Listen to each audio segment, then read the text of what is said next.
If you lived before modern medicine, being healthy wasn't a goal. It was a brief, blessed accident. You weren't admired for your glowing complexion. You were simply congratulated for not coughing on anyone yet. Illness wasn't something that arrived dramatically like a movie villain. It was simply there, woven into daily life like hunger, weather, and that one neighbour who always borrowed tools and never returned them. People expected sickness the way we expect bad Wi-Fi, permanently lurking, ready to ruin your day for reasons no one could explain. Hello, travellers. Before we step into a time when illness came without answers or cures, take a moment to like and subscribe, and tell me in the comments where you're listening from and what time of day you're hearing the story of survival. Now let's begin. That's because the idea of not being sick made little historical sense. The average person walked around like a mobile buffet for bacteria, parasites, and mystery ailments. Childhood diseases were practically a rite of passage. Digestive issues were part of your personality. A cough wasn't a symptom, it was your shadow. And fever? Fever was the historical equivalent of your phone overheating. Nobody knew the exact reason, but everyone just hoped it wouldn't explode. Daily life didn't help. Close quarters, cramped villages, smoky homes, shared bedding, shared tools, shared everything.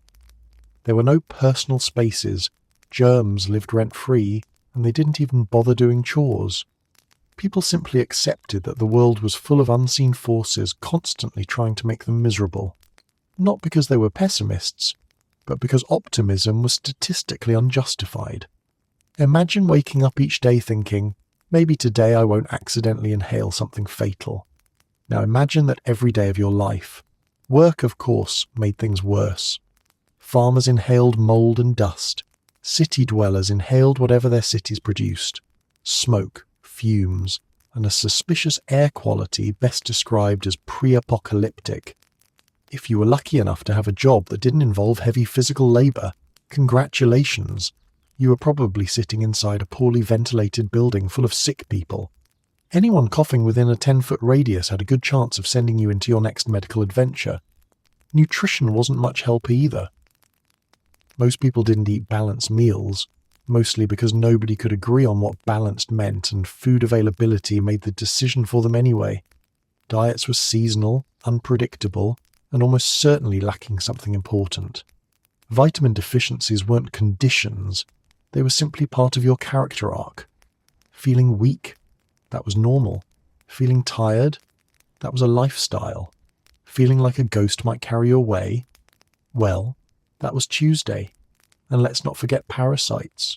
Worms, lice, mites. If it crawled, bit, or lived in moist environments, it was probably inside or on someone. You weren't alone in your body. You were hosting a boarding school for creatures you didn't even know existed. And you just accept it, because what else were you supposed to do? Evict them? With what tools? A stern glare? This constant presence of illness shaped everything. How people planned their time, how they raised children, how they worked, even how they prayed. It wasn't dramatic. It was simply routine. People didn't say, I hope I stay healthy.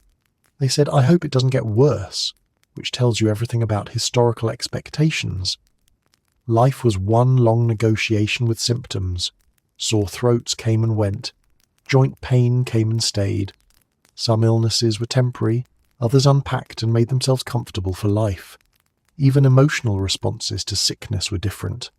Today, getting a mild fever might earn you sympathy and a day off. In the past, it earned you a shrug. You didn't stop working because your body felt like a collapsing chimney. You just carried on, hoping your symptoms wouldn't escalate into something with a dramatic name. Sickness wasn't treated as a disruption. It was simply part of the background noise of existence, like wind or gossip. Most importantly, people weren't shocked by illness. They were shocked by good health. Someone who lived to old age was practically a mythical creature. The rare individual who didn't get sick often was either blessed by the gods, secretly supernatural, or suspected of making a suspicious deal with something lurking in the woods. Being healthy wasn't a state of being. It was a brief, golden pause between episodes, like the quiet moment before your toddler decides to launch themselves off the couch again. So this is where our story begins, not at the dramatic peak of disease, but at the quiet, constant presence of it. A world where waking up without pain made you suspicious. A world where getting sick wasn't a tragedy. It was a scheduling inconvenience. A world where you didn't ask, will I get sick? You asked, which flavour of misery is this going to be? Because before modern medicine, illness wasn't something that happened to you. It was simply life on its default difficulty setting. Before modern medicine, falling sick was like starring in a mystery novel, except nobody had the slightest idea who the culprit was, and the detective was armed with a stick, a prayer, and a firm belief that the wind might be angry with you. Today, we blame germs. In the past, people blamed everything except the tiny organisms actually causing the problem. Air? Yes. Stars? Absolutely. Spirits? Probably. The position of the moon relative to your bad life choices.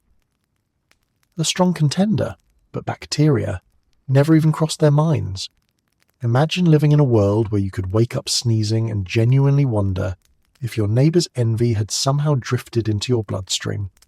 Colds, fevers, infections. None of them had clear explanations. The body was a mysterious box that occasionally malfunctioned for reasons known only to the universe, and the universe refused to provide customer support. Natural explanations were rare, supernatural ones abundant. For example, a cough might mean you inhaled bad air. A rash might mean your humours were plotting a coup. Sudden dizziness could be a sign the stars didn't like your attitude. And stomach issues? Those were just proof that eating was a dangerous hobby. People interpreted symptoms the way modern people interpret their horoscope, creatively, confidently, and with very little scientific grounding. If you woke up with a headache, it could be caused by cold weather, a warm breeze, the alignment of Jupiter, the wrath of God, or the fact that you slept on the wrong side of the bed. When the list of causes includes everything, it becomes extremely difficult to diagnose anything. This uncertainty made medicine less of a science and more of an improvisational art form. Without knowing the source of illness, healers were forced to guess, and some guesses were bold enough to win awards for creativity. A treatment that worked once, even accidentally, became a trusted remedy for decades. And of course, if the patient died, well, clearly the illness was stronger than the treatment, not that the treatment had been catastrophically misguided. Because nobody understood germs, invisible causes became extremely popular. Miasma, the idea that bad smells caused disease, dominated thinking for centuries. People genuinely believed foul air seeped into your body and rearranged things in disastrous ways. This theory explained why so many cities smelled terrible and why so many people were sick. It was elegant, logical, and completely wrong. But the world was full of unpleasant smells, so the theory had endless supporting evidence. Others blamed spirits or curses. A sudden illness might signal someone with malicious intent had targeted you. A healer's job then included diagnosis and supernatural detective work. Was your sickness caused by an offended ancestor, a mischievous fairy, a rival with excellent aim in the curse department? When illness can be caused by anything, healers become part doctor, part therapist, part exorcist, and part neighbourhood gossip analyst. And of course, religion played its own role. Illness was often seen as divine punishment or a spiritual test. If you fell sick, you might have sinned, or your family might have sinned, or your town might have sinned. The diagnosis was vague, but the guilt was comprehensive. This explanation was especially convenient because it required absolutely no anatomical knowledge. It allowed societies to avoid investigating the real causes of disease while maintaining a sense of cosmic order. Now imagine how this confusion influenced treatments. When you don't know what's wrong, everything becomes a possible cure. People boiled herbs, burnt feathers, tied charms around limbs, placed onions in boots, drank liquids they should not have consumed. and applied substances that had no business being near human skin. If something looked unusual or smelled powerful, it had a decent chance of becoming medicine. Results varied, and by varied, we mean often terrible. The body itself remained a complete enigma. Nobody understood organs, infection, circulation, immunity, bacteria, viruses, or inflammation. If a limb swelled, if a wound festered, if a fever spiked, it wasn't because microbes were replicating. It was because your body was in a fight with itself, the environment, the stars, or possibly your own attitude. Anatomy was barely understood, and illness was even more mysterious. This lack of understanding created an unusual relationship between people and sickness. They feared disease deeply, yet accepted it entirely. How could you fight an enemy you couldn't see, didn't understand, and believed might be caused by your mood or by Saturn being in a sassy position? You couldn't. So you hoped, prayed, endured, and occasionally, miraculously, recovered.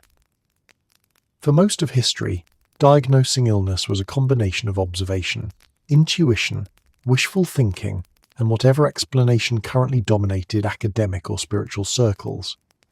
Every healer had their own interpretation.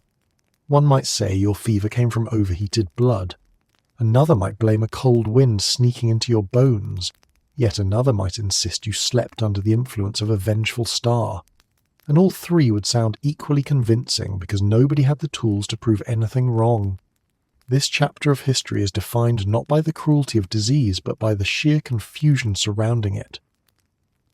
Imagine living in a world where a stomachache might be caused by spoiled food, bad air, angry spirits, planetary misalignment, or moral failure, and the correct answer was always, "We don't know." In short, illness was everywhere, knowledge was nowhere, and treatments were created by people who were doing their best with absolutely no understanding of the problem. When you don't know what's wrong, everything becomes a possible cure.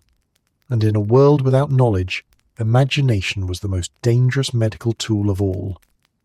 Welcome to the age of humoral theory, the longest-running medical misconception in history, beloved by doctors, feared by patients, and tolerated by everyone because there simply wasn't anything better.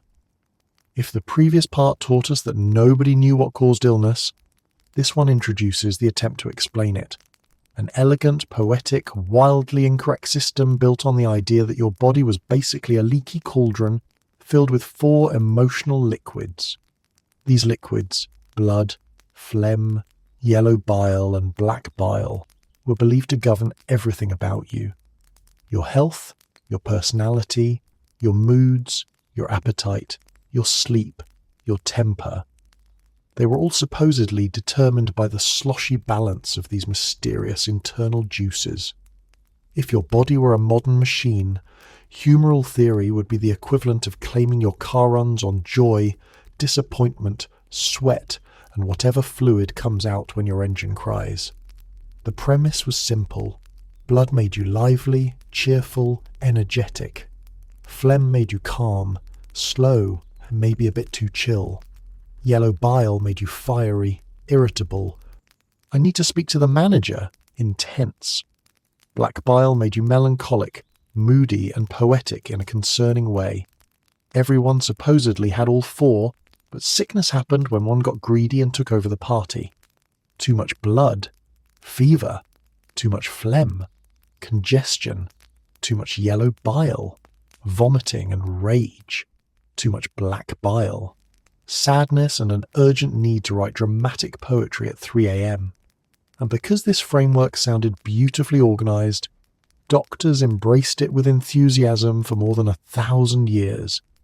Greek physicians promoted it, Roman physicians adored it, medieval physicians worshipped it.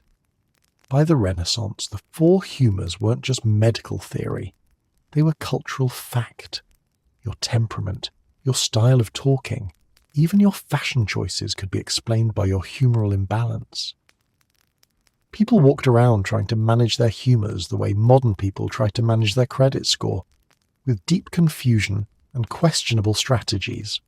Of course, Once you create a problem like too much humour, you must also provide a solution. And humoral medicine excelled at solutions, especially the kind that involved taking things out of you. Because if your body felt bad, the answer was obvious. Remove something. Quite literally anything. Doctors loved subtraction. Feeling feverish? Remove blood. Feeling anxious? Remove blood. Feeling tired? Remove blood. Feeling absolutely fine? Remove blood just in case. Blood was the troublemaker because it was considered the most abundant humour, so doctors felt no guilt draining you like a medieval juice box. And patients, taught that fullness meant illness, agreed enthusiastically, or at least resignedly. But blood wasn't the only humour that inspired creative extraction. Yellow bile could be reduced by inducing vomiting or diarrhoea, treatments that made patients question their life choices even more than the illness did. Black bile, the most mysterious humour, was believed to accumulate in the spleen, so treatments focused on purging the body of melancholic substances, often through powerful laxatives that doubled as cautionary tales. Phlegm caused coldness and sogginess of the body, so warming therapies became popular. Hot baths, steam, inhaling spices, or lying near a fire until you felt something shift, whether or not the shift was helpful. Sometimes treatments seemed more like recipes than medical advice. What made the humoral system so enduring wasn't just tradition, but flexibility. Almost any symptom could be twisted into a humoral imbalance. If a patient had chills, phlegm was rising. If they had heat, blood was dominant. If they were nauseous, yellow bile was rude. If they were sad, black bile was staging a takeover. The diagnosis always fit because the theory allowed it to fit. It was medicine's version of astrology, broad, interpretive, and impossible to disprove. But humoral theory didn't only govern treatment, it shaped lifestyle. People chose diets based on humour balancing charts. Foods had hot, cold, wet, and dry qualities. A person considered naturally hot, energetic, talkative, constantly involved in drama, was advised to avoid foods that might overheat the blood. Meanwhile, someone seen as melancholic had to be careful with cold, dry foods, lest black bile began composing sonnets again. Even the environment was believed to influence humours. Weather could aggravate certain imbalances. Seasons could push you toward different temperaments. Cities and rural areas were thought to possess humour-specific atmospheres. In this worldview, you weren't just battling internal fluids, you were constantly negotiating with the entire world's fluids too. Doctors, for their part, became interpreters of this internal weather system. They looked at urine, stools, sweat, and even tears to determine which humour was staging a coup inside you. Diagnostic charts resembled medieval art projects, filled with colours, textures, and symbols representing bodily fluids. Nothing says elite medical training like sniffing a flask and declaring confidently, "Ah, yes, your phlegm is rebellious today." But here is the most remarkable part. People truly trusted this system. Why? Because it gave structure to chaos. When illness struck, and it always did, the humours provided an explanation. Not a correct explanation, but a comforting one. It created a world where sickness had logic, personality, and direction, even if the actual cause was a microbe nobody could see. The four humours were medicine's favourite guessing game: endearing, imaginative, and catastrophically unscientific. Yet for centuries, it shaped how humans understood their own bodies. And while it didn't cure many diseases, it gave humanity a framework to cling to while the real enemies, bacteria, viruses, and parasites, laughed quietly in the background. Because in a world without microscopes, sometimes confidence was the closest thing to knowledge. If the four humours were the grand theory of ancient and medieval medicine, bloodletting was its superstar treatment, the Beyoncé of historical healthcare, endlessly popular, wildly influential, and applied to absolutely everyone whether they needed it or not. For over 2,000 years, doctors, barbers, monks, and enthusiastic amateurs fully believed that draining a person's blood was the quickest way to restore balance, correct inner chaos, and, ideally, prevent death. Ironically, it often did the opposite. The logic seemed sound at the time. If illness was caused by excess, too much heat, too much pressure, too much bad blood, then the solution was wonderfully simple. Reduce the amount of blood, not fix it, not understand it, not nurture it. No, just remove some. Feeling weak? The solution was to make you weaker faster. Bloodletting came in several varieties, each lovingly crafted to ensure nobody left the procedure feeling confident about their life choices. The most iconic method was venesection, a doctor slicing open a vein with a small knife and letting your blood pour into a bowl. Practitioners carried elegant little kits filled with shiny metal blades, each labelled for different veins, conditions, and levels of bravado. Some doctors preferred a quick snip. Others insisted on making the experience educational by explaining every step as the patient quietly reconsidered their entire existence. Then there was cupping, where heated cups were placed on the skin to create suction.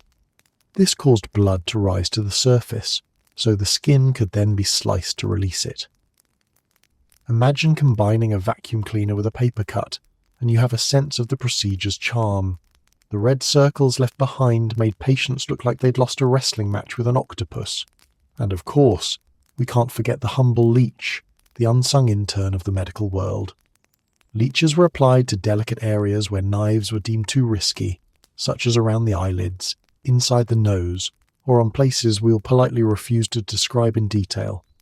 A single leech could suck up to 10 times its body weight in blood, and doctors considered that a win.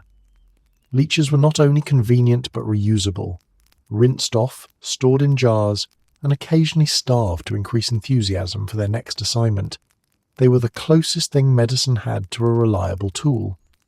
The astonishing part is how universally accepted this practice was. Bloodletting treated fevers, headaches, stomach pain, swollen joints, infections, nosebleeds, broken hearts, melancholy, nightmares, indigestion, sprained ankles, toothaches, and general unpleasant vibes. If you woke up feeling slightly off, someone somewhere recommended bloodletting, and if you felt perfectly fine, someone still recommended it. Preventative maintenance, they said. Doctors followed elaborate charts to determine which vein to open depending on your illness. These charts looked less like medical diagrams and more like treasure maps, complete with little lines pointing to mysterious regions of the body. A pain in the leg might require opening a vein in the arm to redirect the flow. A problem with the liver meant cutting near the foot. If this seems counterintuitive, that's because it is. But remember, nobody at the time had a modern sense of circulation, so everything was counterintuitive. Bloodletting could remove a little blood or a terrifying amount, depending on the doctor's confidence and your willingness to remain conscious. Some treatments called for pints, as though the human body were a beer keg. Rich people were bled more frequently because they were considered fuller of humours, while the poor were bled mostly when desperate or unlucky. Still, the idea held across class lines. A good bleeding set things right. Except it didn't. Patients often fainted mid-procedure, which doctors interpreted not as a sign of danger, but as evidence the treatment was working. Look, they'd say proudly, the illness is leaving the body. Meanwhile, the illness was not leaving the body, but the blood certainly was. There were, however, moments when bloodletting seemed miraculously successful. Mild illnesses often resolved on their own, and the timing tricked people into believing the treatment worked. If you survived the bleeding, someone claimed credit. If you died, the illness had clearly been too strong to defeat. Either way, the doctor's reputation remained intact, which is truly impressive public relations work. Some historical figures were practically bled into oblivion.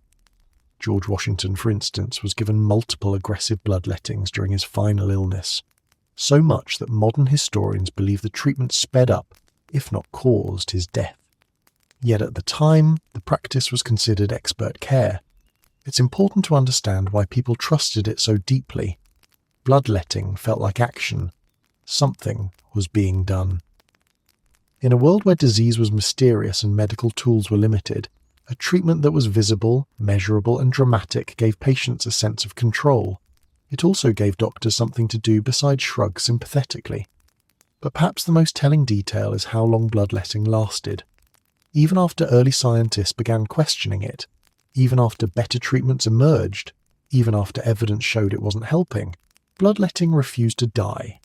It clung to medical practice like a stubborn tradition, a reminder that once a bad idea becomes popular, it becomes almost impossible to remove, even with a knife. Bloodletting survived for centuries because it fit the logic of the time. It was simple, it was universal, and it matched the humoral belief that health was a matter of subtraction. If something felt off inside you, well, there was only one way to fix that. Open a vein and let the problem out. Feeling weak? Excellent. That meant the treatment was working. Because in the great guessing game of premodern medicine, losing blood wasn't a danger. It was therapy. If bloodletting was the star of ancient and medieval medicine, then leeches were the loyal supporting cast. Quiet, persistent, alarmingly enthusiastic, and always ready for overtime.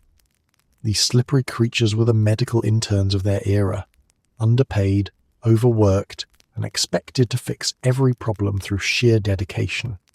And remarkably, people genuinely believed these worms knew better than humans. Leeches became popular for one simple reason. They did the job nobody else wanted to do. They drained blood gently, steadily, and without the need for knives, charts, or a doctor's questionable aim. A leech didn't require training, tools, or emotional preparation. It simply latched on and got to work. In a time when most medical treatments involved blades or boiling substances, a worm that quietly sucked your blood felt almost comforting. But the trust in leeches went far beyond convenience. They were believed to possess an almost mystical intelligence about the human body. Doctors claimed leeches knew where to draw blood, knew how much to take, and knew when to stop. Which is amusing, because the only thing leeches truly knew was, if it's warm and full of blood, attach immediately. Hardly the height of medical insight, but humans were desperate. The process of leeching was both simple and horrifyingly casual. A doctor would place a leech on the patient's skin and wait for it to bite, which it accomplished using 3 jaw plates full of tiny teeth, arranged in a perfect Y-shaped pattern. The leech then injected a natural anticoagulant, preventing the wound from closing so it could feed freely. This anticoagulant, ironically, is why leech bites bled for hours after the leech was removed, an effect physicians praised as continued therapeutic drainage, and patients experienced as, "Why am I still leaking?" Placement mattered. Some leeches were applied to arms or legs, others were placed behind the ears to improve headaches. Some were positioned on swollen areas or inflamed lumps. And then there were the truly unfortunate placements. Leeches used inside the nose, under the eyelids, in the mouth, or on extraordinarily private areas. If you ever wondered whether historical medicine respected personal boundaries, let this be your answer: absolutely not. A physician performing leech therapy looked like someone decorating a human cake with moving, bloodthirsty garnishes. Doctors kept boxes or jars of leeches ready to deploy at a moment's notice, tiny glass prisons full of medical enthusiasm. When not in use, leeches had to be stored, fed, and occasionally starved to motivate them for future assignments. A sluggish leech was unprofessional, and leeches were cheap, which made them wildly accessible.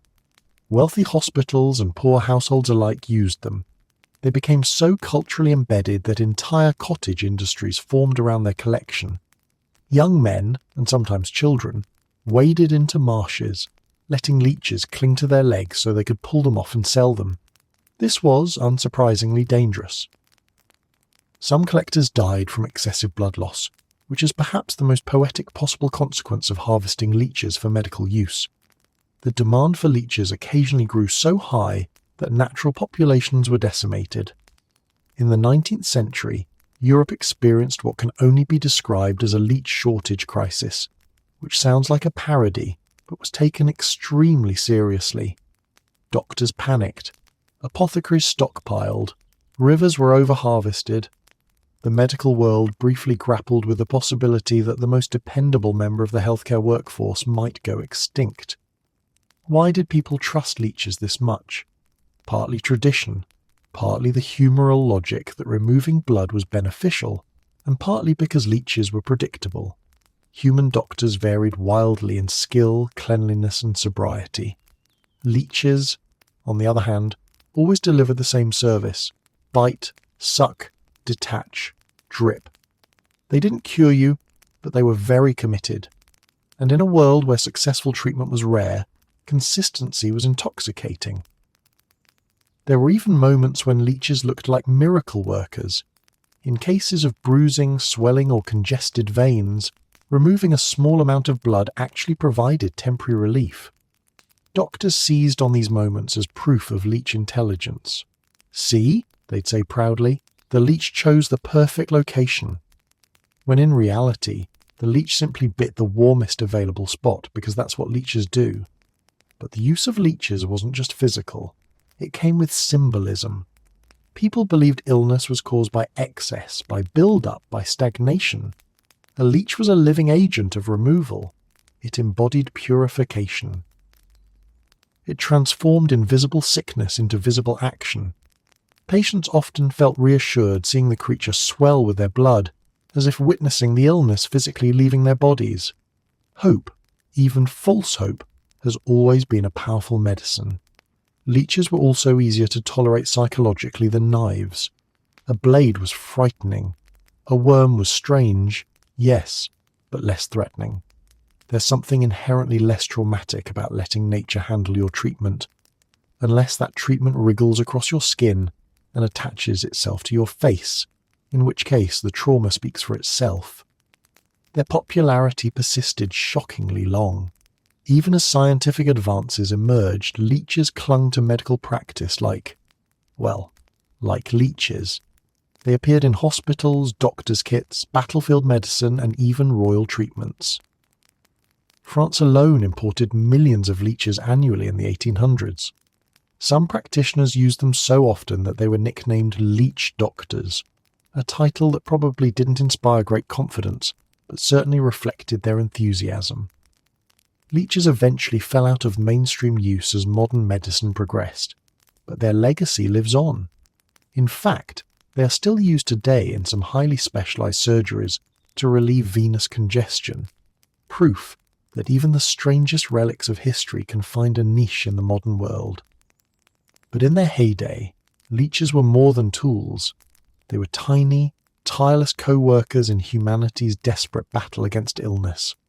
They didn't heal many diseases. They didn't understand anything about the human body, but they showed up, stuck with the job, and refused to clock out. And in an age when medical certainty didn't exist, sometimes commitment was the closest thing to a cure. Before modern medicine, surgery was less a medical procedure and more a heroic endurance challenge, one in which the patient participated involuntarily and the surgeon participated enthusiastically. There were knives, saws, needles, hooks, and absolutely nothing to numb the agony except hope, prayer, or, if you were lucky, losing consciousness halfway through. There was no anesthesia unless you count fainting from pain. To understand old-world surgery, imagine trying to carve a Thanksgiving turkey while it screams, flails, and begs you to stop. Now imagine doing that as quickly as possible because the longer you take, the more likely the turkey dies. That was surgery for most of human history. Loud, rushed, messy, and traumatic for everyone within earshot. Let's begin with amputation, the poster child of pre-anesthetic surgery. This procedure required only a few tools: a saw, a knife, a tourniquet, and a surgeon who had the confidence of a man who had never been questioned in his life. Speed wasn't just important, it was everything. Surgeons prided themselves on how fast they could remove a limb. A slow surgeon was dangerous. A fast surgeon was celebrated. Some became legends, bragging about removing legs in under 2 minutes. One famously completed an amputation in under 30 seconds, though he also accidentally cut the fingers off his assistant and slashed through the patient's coat. Historical medicine has many victories. Precision was not one of them. Patients went into surgery fully awake, fully aware, and fully regretting every life choice that led them to this moment. They were held down by assistants, sometimes 3, sometimes 4, depending on how determined the patient was to escape.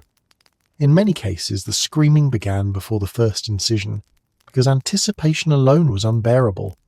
Some patients prayed, some bit down on leather straps, some simply tried to detach from the reality of what was happening. Surgeons worked in a frenzy, not because they lacked skill, but because no human being could withstand that level of agony for long. Cutting and probing were no better. Removing tumours, lancing abscesses, or extracting stones required tools that looked suspiciously like early torture devices. Cauterization, burning the wound closed, was a common way to stop bleeding and infection, though it guaranteed a fresh layer of trauma for the patient. The smell alone could make bystanders reconsider their career choices. And let's talk about bladder stone removal, one of the most feared surgeries of the past. Patients with severe bladder stones endured excruciating pain daily. The solution? A surgical procedure in which the surgeon inserted metal instruments into the body, located the stone, and cut it out manually. No anesthesia, no numbing agents, just sheer determination and a strong hope the surgeon had a steady hand that day. Survival rates were not reassuring. For internal problems, options were limited and far more terrifying. Some surgeons attempted abdominal procedures, though these were rare due to the high likelihood of infection and death. Opening the body cavity without anesthesia felt like a barbaric gamble, and it usually was. But here's the remarkable part. Surgeons weren't villains. They were often skilled, dedicated, and deeply respected. The problem wasn't their intentions, it was their tools. They didn't have anesthesia. They didn't have sterile environments. They didn't have antibiotics. They had sharp objects, strong stomachs, and good timing. Speed was the surgeon's superpower. The faster the procedure, the better the chances of survival. A surgeon who hesitated was dangerous. A surgeon who moved like lightning was a hero. Stories circulated of surgeons performing amputations so quickly that patients didn't realize the limb was gone until they tried to stand. Shock is a powerful thing. Surgical theatres, yes, they were called theatres, were public events. Students gathered to watch, learn, and occasionally faint. The room smelled of sweat, blood, and anticipation. Lecturers explained each step while the patient endured it. Some patients became legends for staying silent through the entire operation, though historians suspect many of them simply passed out early and never recovered. Tools were rarely sterilized. Instruments were wiped on aprons or dipped in cold water. Surgeons wore the same coat for years, letting layers of dried bodily fluids accumulate like a gruesome badge of honor. Cleanliness wasn't part of medical culture yet. A good surgeon was defined by experience, not hygiene. And yet, despite the agony, people consistently chose surgery when they believed the alternative was worse. Gangrene, severe injuries, crushed limbs, infected wounds. These conditions left patients desperate, willing to endure unimaginable pain for a chance at survival. Surgery was the final gamble, and surgeons were the only players willing to roll the dice. Some patients recovered miraculously, others didn't. Many died not during the operation but afterward, succumbing to infection or shock. Surgeons measured success not by comfort but by survival. If the patient lived, the surgery was a triumph. If the patient died, the illness was blamed. Surgeons always seemed to escape self-doubt with remarkable speed. The invention of anesthesia in the mid-19th century transformed surgery almost overnight. Ether and chloroform allowed procedures to be longer, cleaner, and more precise. Patients no longer had to be held down or bribed with promises of heavenly rewards.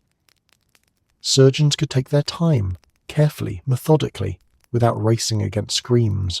But for thousands of years before that breakthrough, surgery was a battlefield fought in the open, with courage on one side and pain on the other. Patients didn't go to sleep for operations, they lived every second of them. And surgeons, armed with determination and saws, carried on because someone had to. There was no anesthesia unless you count fainting from pain. And many patients did. Before modern medicine, the human relationship with pain was not a battle. It was a long-term cohabitation. Pain wasn't something you treated. It wasn't a condition, a symptom, or a medical concern. It was simply a fact of life, like weather or taxes or that one neighbour who always borrowed things and never returned them. Pain relief was rare, unreliable, or dangerous, and most people learned early that suffering wasn't optional. Pain management was mostly emotional management. To modern eyes, this seems unimaginable. Today we expect comfort, numbing creams, painkillers, anesthesia, adjustable beds, and nurses who whisper encouraging things. But historically, comfort wasn't considered part of healthcare. In fact, it wasn't considered part of anything. People expected life to hurt. Pain was a teacher, a punishment, a test, or, if you ask certain philosophers, a character-building opportunity nobody asked for. Doctors offered treatments for illness, not pain. Pain was seen as a signal the body was working through something, and interfering with it might confuse the process. So instead of trying to eliminate pain, medical practitioners focused on interpreting it, tolerating it, or politely ignoring it while focusing on whatever illness caused it. A fever, treat it. A wound, stitch it. A broken bone, set it. The agony that accompanied all of these, well, good luck. But that didn't mean people never tried to dull pain. They did, using whatever was available, however questionable it might be. One of the oldest painkillers was alcohol, because nothing says effective medicine like becoming too drunk to stand. Strong spirits, wine, or fermented brews were given before painful procedures, during long illnesses, or whenever someone needed a distraction from the fact that their body felt like a collapsing building. It didn't remove pain, it just made the person too dizzy to care. Doctors didn't love alcohol as a remedy, but patients often insisted because it was one of the few things that reliably softened the edges of agony. Then there was opium, which definitely worked, but came with a powerful side effect called lifelong addiction. Ancient and medieval societies used opium in various forms, sometimes as a sedative, sometimes as a cure-all, sometimes as a quieting tool for patients who refused to politely accept misery. It dulled pain, soothed nerves, and clouded memory, making it one of the few substances that genuinely eased suffering. But physicians rarely understood dosage, leading to treatments that ranged from mildly calming to accidentally knock the patient into the next life. Herbs also played a role, though their effectiveness varied wildly. Willow bark, a natural source of what would eventually become aspirin, was sometimes used to reduce discomfort. But other herbal remedies, poppy seeds, mandrake roots, henbane, valerian, carried risks. Some caused hallucinations or delirium, some were mildly poisonous, some simply made the patient feel different, which doctors interpreted as improvement. A herbal remedy that made you forget your pain was considered a miracle. A remedy that made you forget your name was, well, still considered progress in some circles. For many, the most accessible form of pain management was prayer. Pain wasn't just a physical sensation, it had spiritual meaning. Some believed enduring suffering purified the soul. Others believed it was a test from a higher power, and others, more desperate, believed prayer might convince a celestial being to ease their symptoms. In communities where medicine was limited, prayer was less an option and more a requirement. If pain couldn't be alleviated, at least it could be contextualized. Distraction became a primitive but honest tool. Family members talked, sang, told stories, or kept the patient company. People squeezed hands, whispered reassurance, or tried to keep morale from collapsing entirely. Pain didn't go away, but attention drifted. And in a world without modern analgesics, distraction was surprisingly powerful. Still, for most ailments, the primary strategy was endurance. People learned to live with chronic pain in ways that are difficult to imagine today. A toothache wasn't a dental emergency, it was a personality trait. A back injury didn't make you rest, it made you work more carefully. Arthritis wasn't a condition, it was your body expressing experience. There was no medical safety net. People carried on because stopping wasn't an option. Pain was also understood differently depending on social expectations. Warriors were expected to suffer silently. Mothers were expected to endure childbirth with courage. Labourers ignored injuries to avoid losing wages. Children were told pain was part of growing. Elders accepted pain as a companion signalling the approach of their final years. Across all classes, pain was normalised so thoroughly that expressing it often carried a tinge of shame. In many places, community knowledge of pain management was passed informally. Which herbs numbed the mouth, which teas calmed the nerves, which poultices drew out the hurt, which charms supposedly protected against night terrors. These weren't scientifically accurate, but they provided structure and comfort in a world where suffering could feel endless. Even medical professionals, despite their limited tools, recognized the importance of emotional support. Surgeons talked to patients to keep them calm. Midwives whispered encouragement during labour. Healers stayed by the bedside to provide presence, if not relief. Pain couldn't be eliminated, but it could be witnessed, and sometimes that mattered. By the time anesthesia was discovered in the 19th century, humanity had spent thousands of years enduring agony with nothing but grit, alcohol, herbs, and prayer. The arrival of real pain management was revolutionary, not just medically, but emotionally. For the first time, suffering wasn't considered a default setting. But before that breakthrough, pain shaped daily life with iron authority. People didn't ask, "How do I stop this pain?" They asked, "How do I live with it?" Because for most of history, pain wasn't a medical condition. It was the price of being alive. Before germ theory, medicine had many problems, but perhaps the most ironic one was this. The dirtiest thing in the room was often the doctor. Not the patient, not the tools, not the floor, but the doctor himself, proudly wearing a coat stained with so many bodily fluids it could practically apply for its own medical license. Cleanliness, in the premodern medical world, had nothing to do with health. It was purely aesthetic. Washing your hands made you look tidy. It did not, in anyone's mind, make you safer to be around. If anything, a perfectly clean doctor seemed suspicious. How experienced could he be, people wondered, if he hasn't collected any stains? The more splattered your coat, the more seasoned you appeared. Medical fashion leaned heavily toward blood-drenched scarecrow chic. To modern audiences, this is horrifying. To pre-modern doctors, it was perfectly logical. Germs were not part of the medical vocabulary. Infection wasn't caused by invisible organisms. It was caused by bad air, humoral imbalance, or simple misfortune. So why wash your hands when there was absolutely nothing to wash off? Dirt was dirt, smell was smell, and stains were just evidence of hard work. The human body wasn't a sterile environment. It was a collection of fluids waiting to be rearranged. This mindset created scenes that today read like the opening act of a horror movie. Doctors moved effortlessly from one patient to another, wiping their instruments on their apron, if at all, dipping them into cold water as a courtesy, or simply using them again immediately. Many went straight from dissecting a corpse to delivering a baby, carrying bacteria like souvenirs from one room to another. A doctor who washed between tasks was considered fussy, maybe even a little vain. Time spent cleaning was time not spent practicing medicine. Medical schools reinforced the problem. Students learned anatomy by handling cadavers, sometimes kept in less than ideal conditions, and then rush straight to the hospital wards to examine living patients. Hands covered in decaying tissue. Not a concern.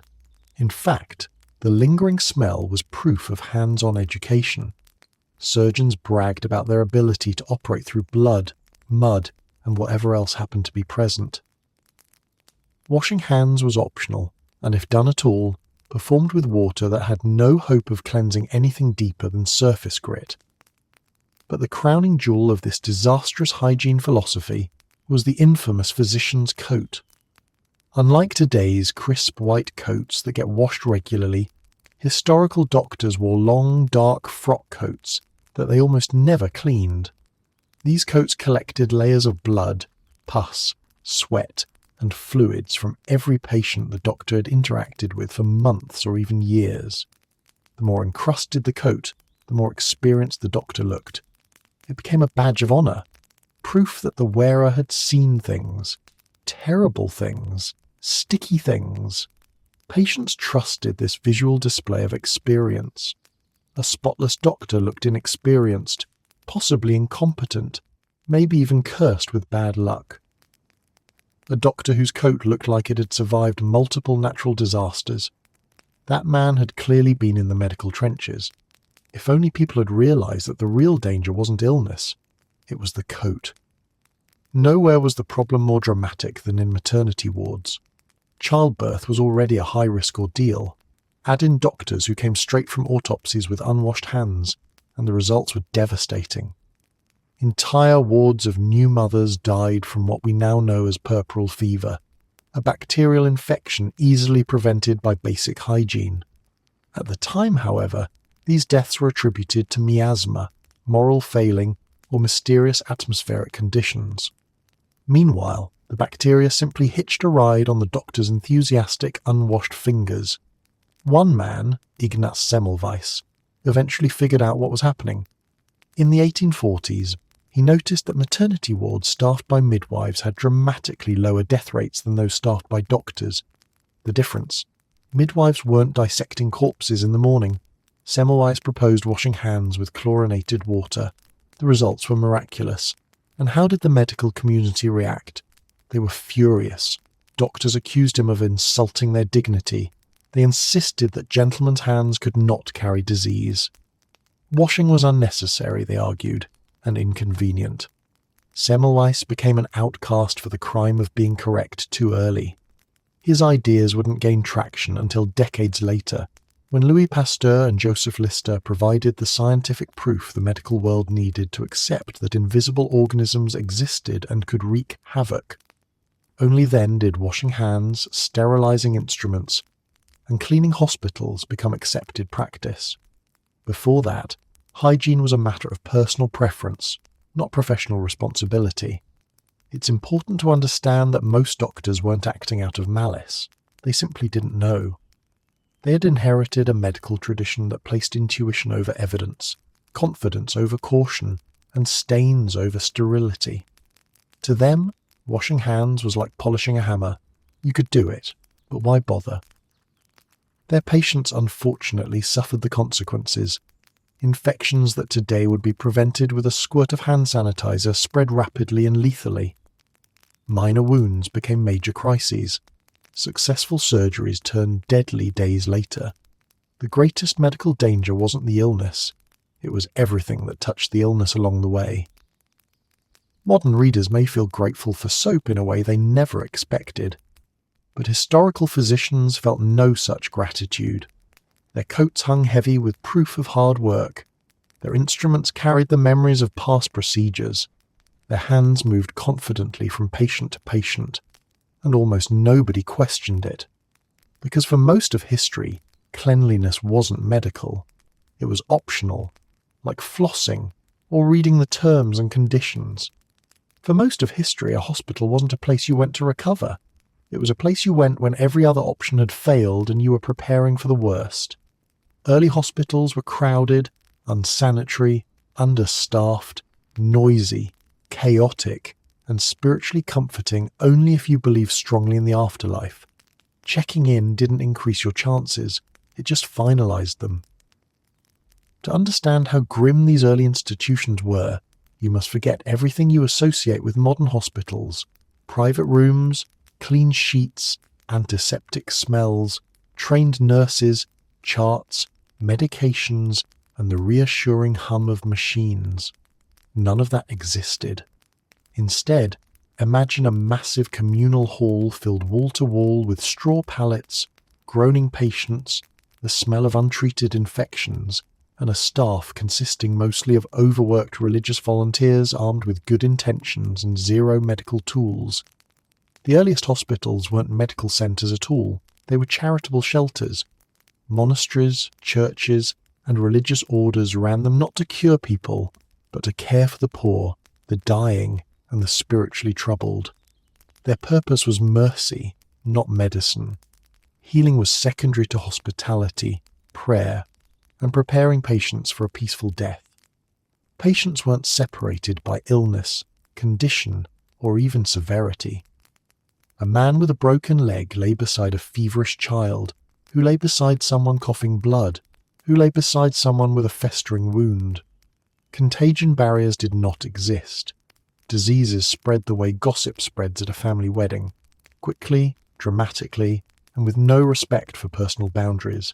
And cleanliness? Absolutely not. Hospital floors were covered with straw meant to absorb fluids, which it did, along with everything else. Bedding was rarely washed. Instruments, if they existed, were shared without cleaning. Staff moved from patient to patient without hand washing because, as discussed earlier, the idea of invisible pathogens was still centuries away. If you were well enough to walk in, you might not walk out. Space was a luxury most hospitals didn't have. Beds were arranged in long rows, so tightly packed that one patient's coughing became everyone's nighttime soundtrack. Privacy was non-existent. You didn't get curtains. At best, you got the comfort of knowing everyone else was suffering too. The air inside was thick, stale, and heavy with fear. Windows were tiny or sealed shut because drafts were believed to worsen illness. Ventilation was a foreign concept. Without fresh air, the atmosphere grew humid with breath, sweat, and the pungent scent of untreated infections. Some hospitals burned incense to mask the smell. Others relied on hope. Hospitals also lacked dedicated medical staff until relatively late in history. Nuns, monks, and volunteers did the bulk of the work, offering food, prayer, and moral support rather than anything resembling treatment. Physicians, when they existed at all, visited occasionally, like consultants with terrible news and even worse hygiene. Surgery, when performed in hospitals, happened in open rooms, sometimes with onlookers. The screams echoed through the halls, blending with cries of pain, prayers, and the clatter of buckets. Surgery was considered a last resort, and patients often had to be persuaded, sometimes forcibly, to undergo it. Many who consented regretted it quickly. Given all this, it's no wonder that many people preferred to stay home when ill, even if home lacked comfort, heat, or basic safety. At least at home, you could die surrounded by familiar walls and familiar smells, instead of becoming just another body in a crowded hall of misery. In many cultures, being sent to a hospital was viewed almost like being sent to a morgue, a sign that your condition was beyond hope. Even mothers feared hospitals. Childbirth in hospitals was notoriously dangerous due to infections and poor sanitation. Many women preferred midwives in their own homes, where at least the environment wasn't shared with dozens of other sick individuals. And yet, despite their fearsome reputation, early hospitals still played a crucial social role. They provided shelter to the impoverished, a place to rest for the exhausted traveller, and spiritual care for the dying. Many patients didn't enter seeking a cure. They entered seeking comfort, food, or someone to pray for them. The hospital was a sanctuary, albeit one filled with coughing, groaning, and a statistically significant likelihood of not leaving alive. Over time, hospitals slowly evolved. Cities grew, medical training improved, and wealthy patrons funded more sophisticated buildings. But throughout much of history, the hospital's reputation remained grim.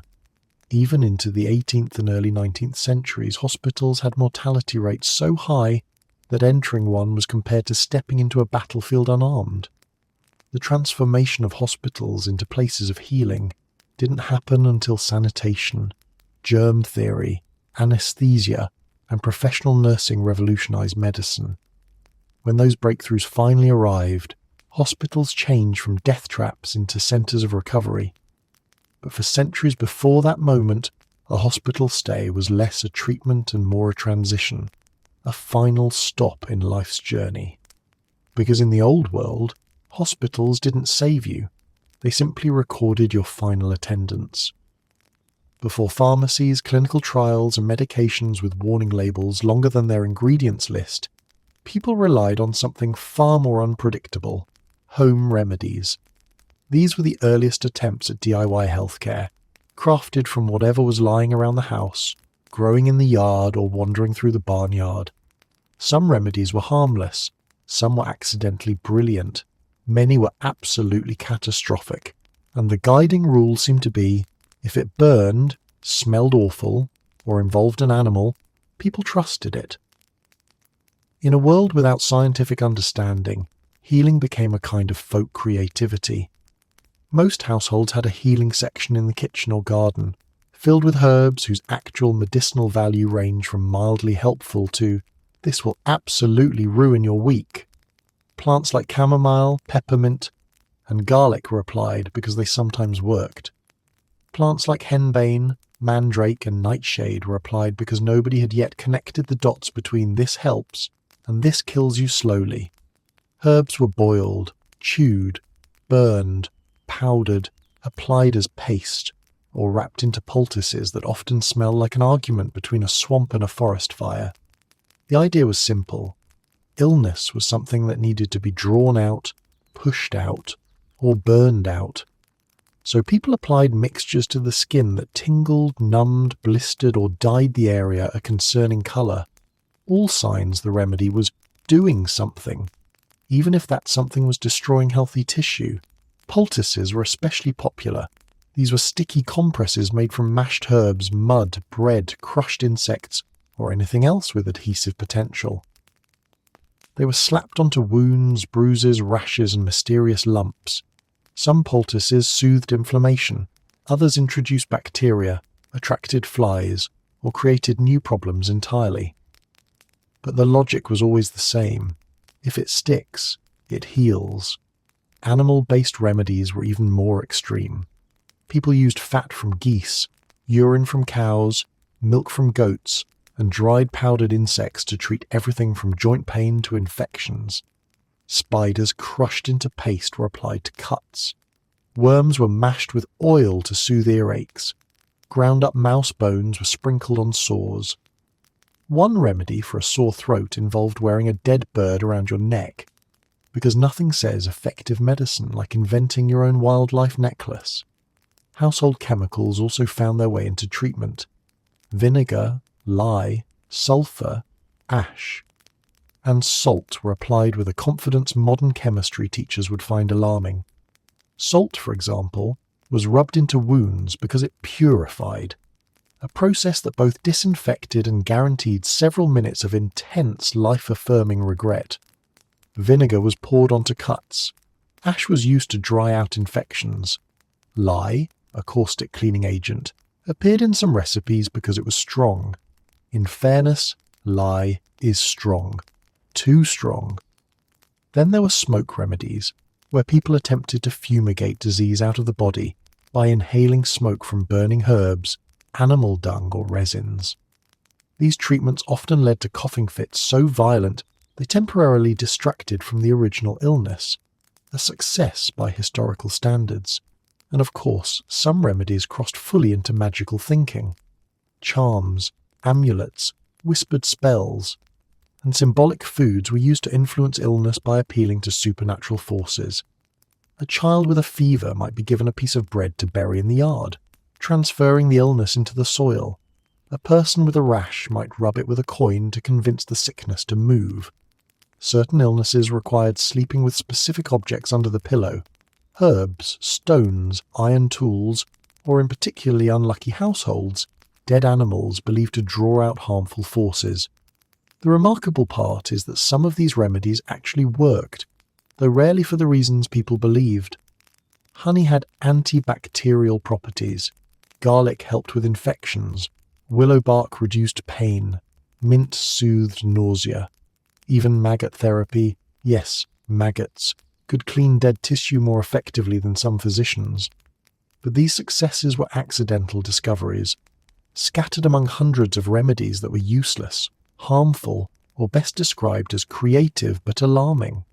For example, some remedies induced sweating to release illness but caused dehydration. Others purged the bowels with violent intensity, leaving patients exhausted and no healthier. Many topical treatments caused burns that became more dangerous than the original wound. Certain herbal recipes contained hallucinogens that made patients see visions, which healers interpreted as signs of divine favor, not early symptoms of poisoning. Families passed recipes down through generations, convinced by tradition rather than evidence. A remedy that seemed to help once, coincidentally, became part of the household medical repertoire. Meanwhile, remedies that didn't work were often blamed on timing, the patient's temperament, or misaligned forces. But home remedies weren't just desperation, they were agency. Doctors were expensive, rare, or frightening.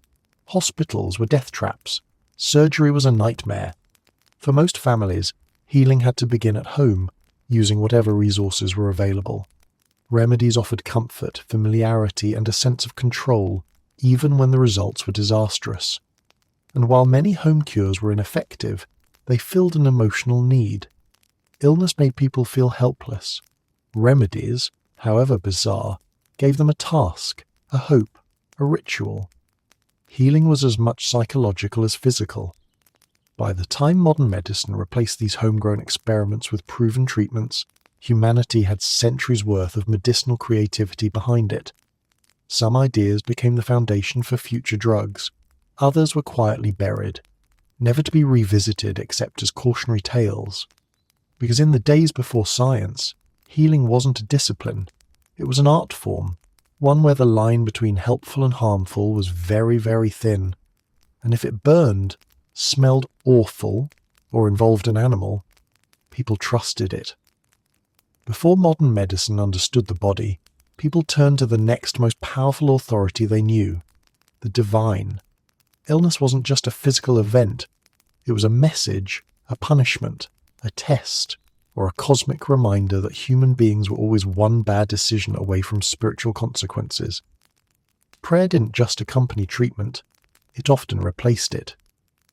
When medicine failed, people tried negotiating with heaven.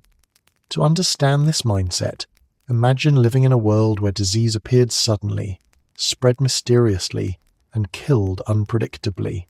No germs. No microscopes. No explanations. In that setting, it felt natural, almost logical, to assume illness came from forces beyond the physical world. After all, who else had the power to unleash suffering with such precision and timing? Religion stepped in as the grand interpreter.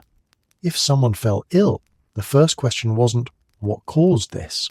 But rather, why is this happening? And the answer often involved moral analysis rather than medical investigation. People didn't look for bacteria. They looked inward, wondering what sin they'd committed or which cosmic law they'd violated. For many faith traditions, illness served as a divine tool. It could be punishment, a reminder that someone had displeased God, a test, a trial meant to strengthen faith, a warning, a nudge to repent or change behavior, a message, divine communication encoded in suffering. A community burden, something the entire group needed to address spiritually. These interpretations didn't mean people enjoyed being sick, but viewing illness through a moral lens made suffering feel purposeful. Pain wasn't random, it was meaningful, and that meaning shaped how people responded. Prayer became the first line of defense. A fever, pray. A persistent cough, Pray harder. A child wasting away. Gather the community and pray until sunrise. The act of prayer aligned physical suffering with spiritual intention, creating a sense of connection and control, even when the illness itself felt uncontrollable. Many regions developed rituals specifically for healing, special masses or ceremonies for the sick, pilgrimages to shrines believed to hold miraculous power, fasting or repentance to demonstrate obedience, lighting candles or offering alms, sleeping near relics of saints renowned for curing diseases. People travelled long distances to touch holy water, stand near sacred relics, or spend a night at a shrine where miraculous cures had supposedly occurred. The logic was simple. If regular treatments couldn't help, maybe someone with divine connections could. And while this may sound superstitious to modern ears, it's important to remember that religious healing often filled the gaps left by primitive medicine. Doctors couldn't explain illness. Surgeons couldn't stop infection. Hospitals were dangerous. Turning to heaven wasn't foolish. It was hopeful. In some cases, religious institutions became centers for care. Monasteries offered shelter, food, and compassionate attention, even if they lacked medical expertise. Monks and nuns tended to the sick with devotion, believing their service was a holy act. These caretakers couldn't always heal the body, but they comforted the spirit, and in a world full of suffering, that counted for something. However, religion didn't just offer meaning and comfort, it also influenced diagnosis. Certain illnesses were associated with spiritual causes, sudden convulsions, possibly demonic possession, melancholy or madness, perhaps a sign of sin or moral weakness, plagues, divine judgment upon entire cities or kingdoms, chronic pain, a trial allowed by heaven to purify the soul. This created a medical paradox. Some conditions couldn't be treated physically because their causes were considered spiritual. Trying to cure a divinely sent illness with herbs or poultices could even be seen as resisting God's will. If a sickness was interpreted as punishment, the cure was repentance, not medicine. Physicians sometimes had to compete with priests for authority over the sick bed, and in many cultures, the priest usually won.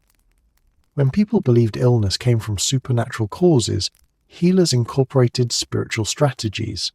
Treatments might include exorcisms, psalms recited over wounds, blessed oils or waters, sacred symbols worn as protection, confessions to relieve spiritual burdens believed to cause illness. These beliefs weren't always harmful. Spiritual comfort could ease fear and anxiety, and in some cases, rituals provided structure, meaning, and emotional stability, elements we now recognize as crucial to health. But religion could also complicate things. If illness was tied to morality, the sick faced not only physical suffering but guilt. A dying patient might believe they were being punished. Families might wonder what sin caused the tragedy. Communities sometimes blamed victims for their own illnesses, believing they had angered divine forces. During epidemics, this became especially dangerous. Entire towns might accuse each other of sinful behavior, searching for someone to blame. At other times, disaster brought unity, with communities joining together in prayer, fasting, and ritual cleansing. Either way, the response was spiritual before it was medical. Despite its complications, religious influence on medicine persisted for centuries because it offered what early science could not: a story, a reason, a framework to understand the chaos of sickness. And stories matter, especially when the world feels unpredictable. Eventually, germ theory challenged these spiritual interpretations, and medical science slowly replaced divine explanations with microscopic ones. But even today, echoes remain. People still pray in hospitals, still ask for spiritual strength, still seek comfort in belief. Religion didn't disappear from healing. It evolved alongside medicine. Because long before doctors knew what illness was, people already knew what it felt like. And when suffering made no sense, they reached for the heavens, hoping someone up there was listening. Long before lab tests, x-rays, or even the faintest idea of germs, many physicians turned their eyes upward, because if the answers weren't on Earth, perhaps they were written in the stars.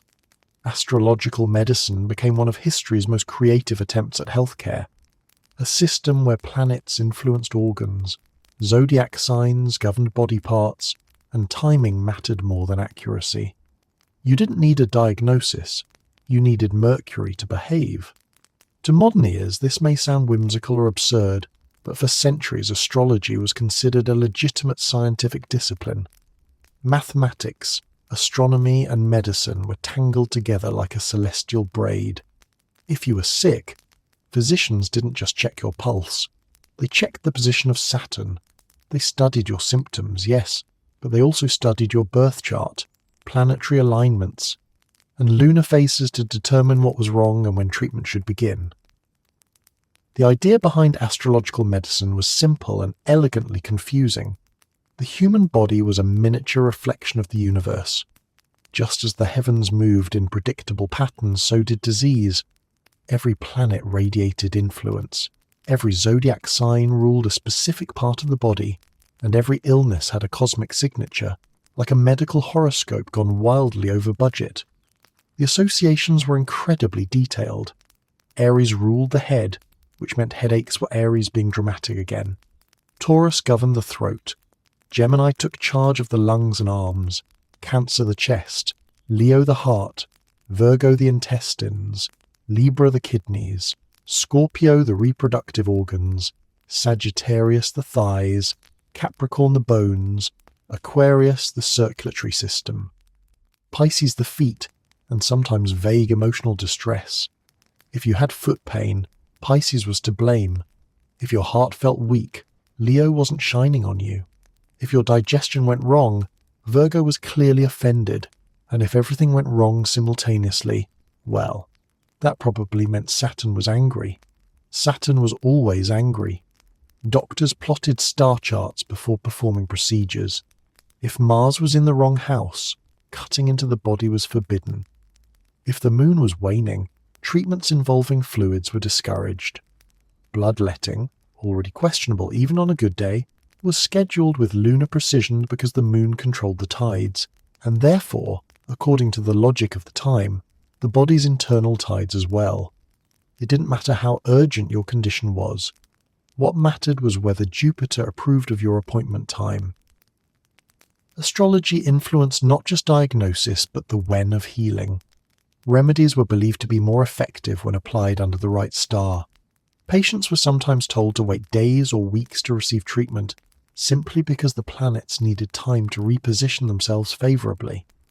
Imagine being gravely ill and hearing, "Yes, you need urgent care, but unfortunately Mars is in retrograde, so please come back next Thursday." Medical texts from the medieval and Renaissance worlds often included elaborate illustrations of the zodiac man, a diagram showing which sign controlled each body part. This celestial anatomy chart served as a reference for both legitimate physicians and ambitious amateurs. If you wanted to know why your lower back hurt, all you had to do was consult the heavens. Astrological medicine became so influential that it shaped university curricula. Future physicians studied astronomy as part of their medical training. Kings and nobles asked astrologers to choose auspicious dates for surgeries, births, and even purges. Medicine and astrology were so intertwined that dismissing astrology was considered both unwise and deeply unfashionable. But why did people trust this cosmic healthcare system so completely? Because it offered structure, a way to explain illness when earthly explanations failed. Predictability, the skies followed patterns even when human bodies didn't. Comfort, suffering felt less random if it had a celestial cause. Authority, astrology carried the weight of mathematics and scholarly tradition. Astrology wasn't seen as mystical nonsense. It was viewed as the universe's operating manual, and the universe, unlike medieval doctors, rarely changed its mind. Astrological timing also played a role in herbal medicine. Plants were classified according to planetary influence, and remedies were collected or prepared under specific moon phases. A herb governed by Venus was thought to heal illnesses ruled by Venus. A root associated with Mercury was used for nerve and communication disorders. It was all delightfully interconnected, if you didn't think too hard about it. Of course, there were problems. Timing your medical care around planetary cycles could be inconvenient. Some illnesses were too urgent to wait for Mercury to stop throwing tantrums, and when treatments failed, which given the state of historical medicine happened often, astrology provided a convenient scapegoat. The stars weren't aligned.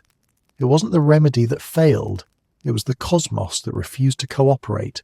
Even skeptics played along. Many doctors doubted astrology privately, but used it anyway because patients expected celestial consultations. It was better to check the stars than to disappoint someone who believed the universe would smite them for ignoring Jupiter's advice. Astrological medicine eventually faded as scientific understanding advanced. Astronomy split from astrology. Medicine separated from mysticism.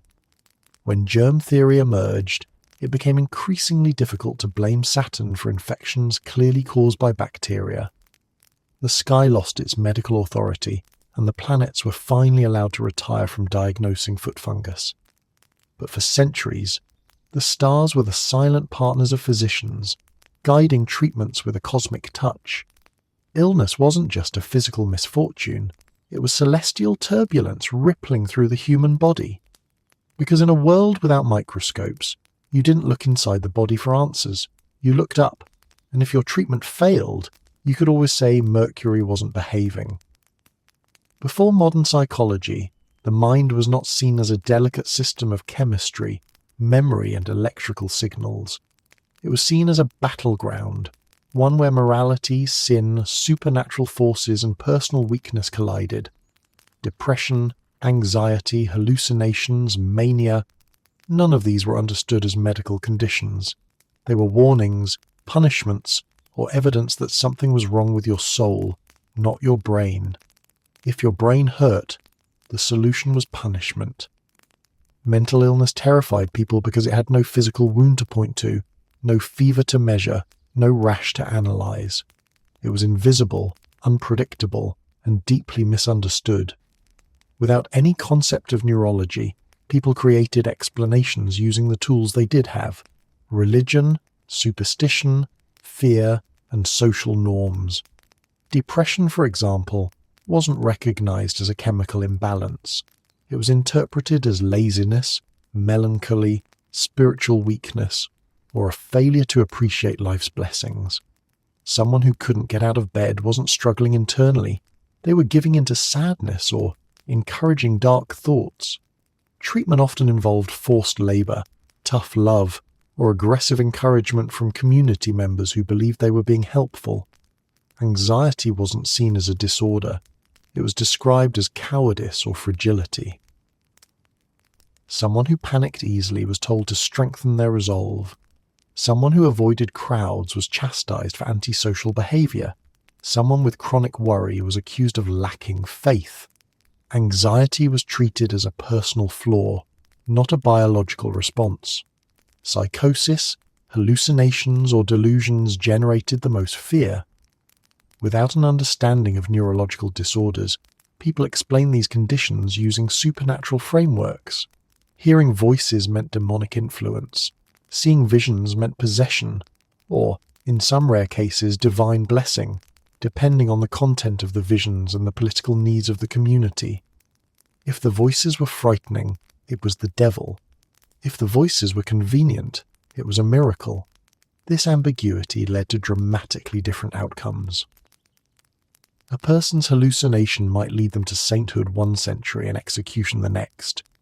Because mental illness was seen as a moral or spiritual issue, treatment often involved discipline, not care. Families might lock away afflicted members in basements, sheds, or spare rooms, not out of cruelty, but because they were afraid. Communities believed seclusion could prevent the spread of spiritual corruption. Punitive treatment was common. Beatings to drive out harmful spirits, fasting to purify the body, whippings as moral correction, cold baths to shock the mind into clarity, public shaming to pressure someone back into normal behavior. The logic was heartbreaking in its simplicity. If someone's mind was misbehaving, correct the mind by correcting the person. Pain, fear, and humiliation were used not to torture, but to heal. Institutions for the mentally ill, where they existed, were even worse. Before the modern asylum movement, many facilities were closer to prisons than hospitals. Patients were chained to walls, restrained with iron devices, or kept in crowded rooms with little supervision. The most notorious institutions became tourist attractions. Curious visitors paid to watch patients rant, twitch, or wander aimlessly. Mental illness wasn't just misunderstood, it was entertainment. Even when treatments weren't physically violent, they were often emotionally brutal. Some healers prescribed relentless prayer. Others insisted on confession, believing hidden sins caused mental turmoil. Still others recommended exorcisms. In more extreme cases, afflicted individuals were subjected to rituals involving chanting, incense, or symbolic objects aimed at evicting unwelcome spirits. But not every explanation was supernatural. Philosophers and early physicians tried to link mental illness to bodily imbalance, often returning to the four humours. Too much black bile could cause melancholy. Too much yellow bile could create irrational anger. While these explanations were still wrong, they at least moved the conversation slightly closer to biology.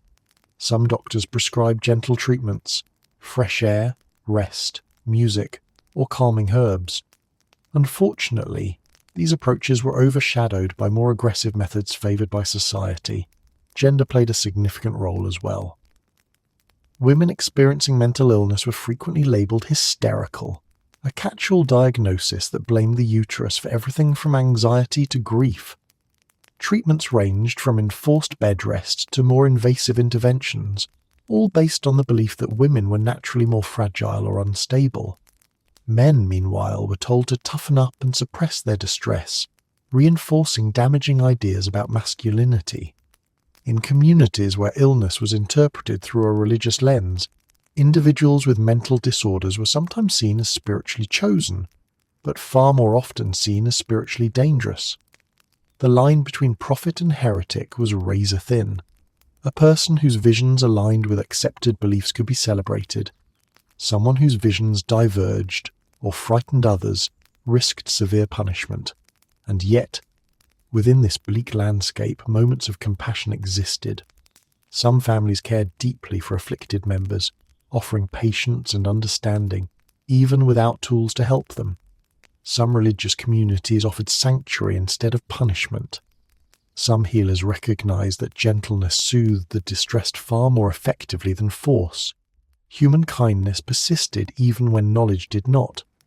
The turning point came only when science began treating the brain as part of the body, complex, delicate, and inherently physical.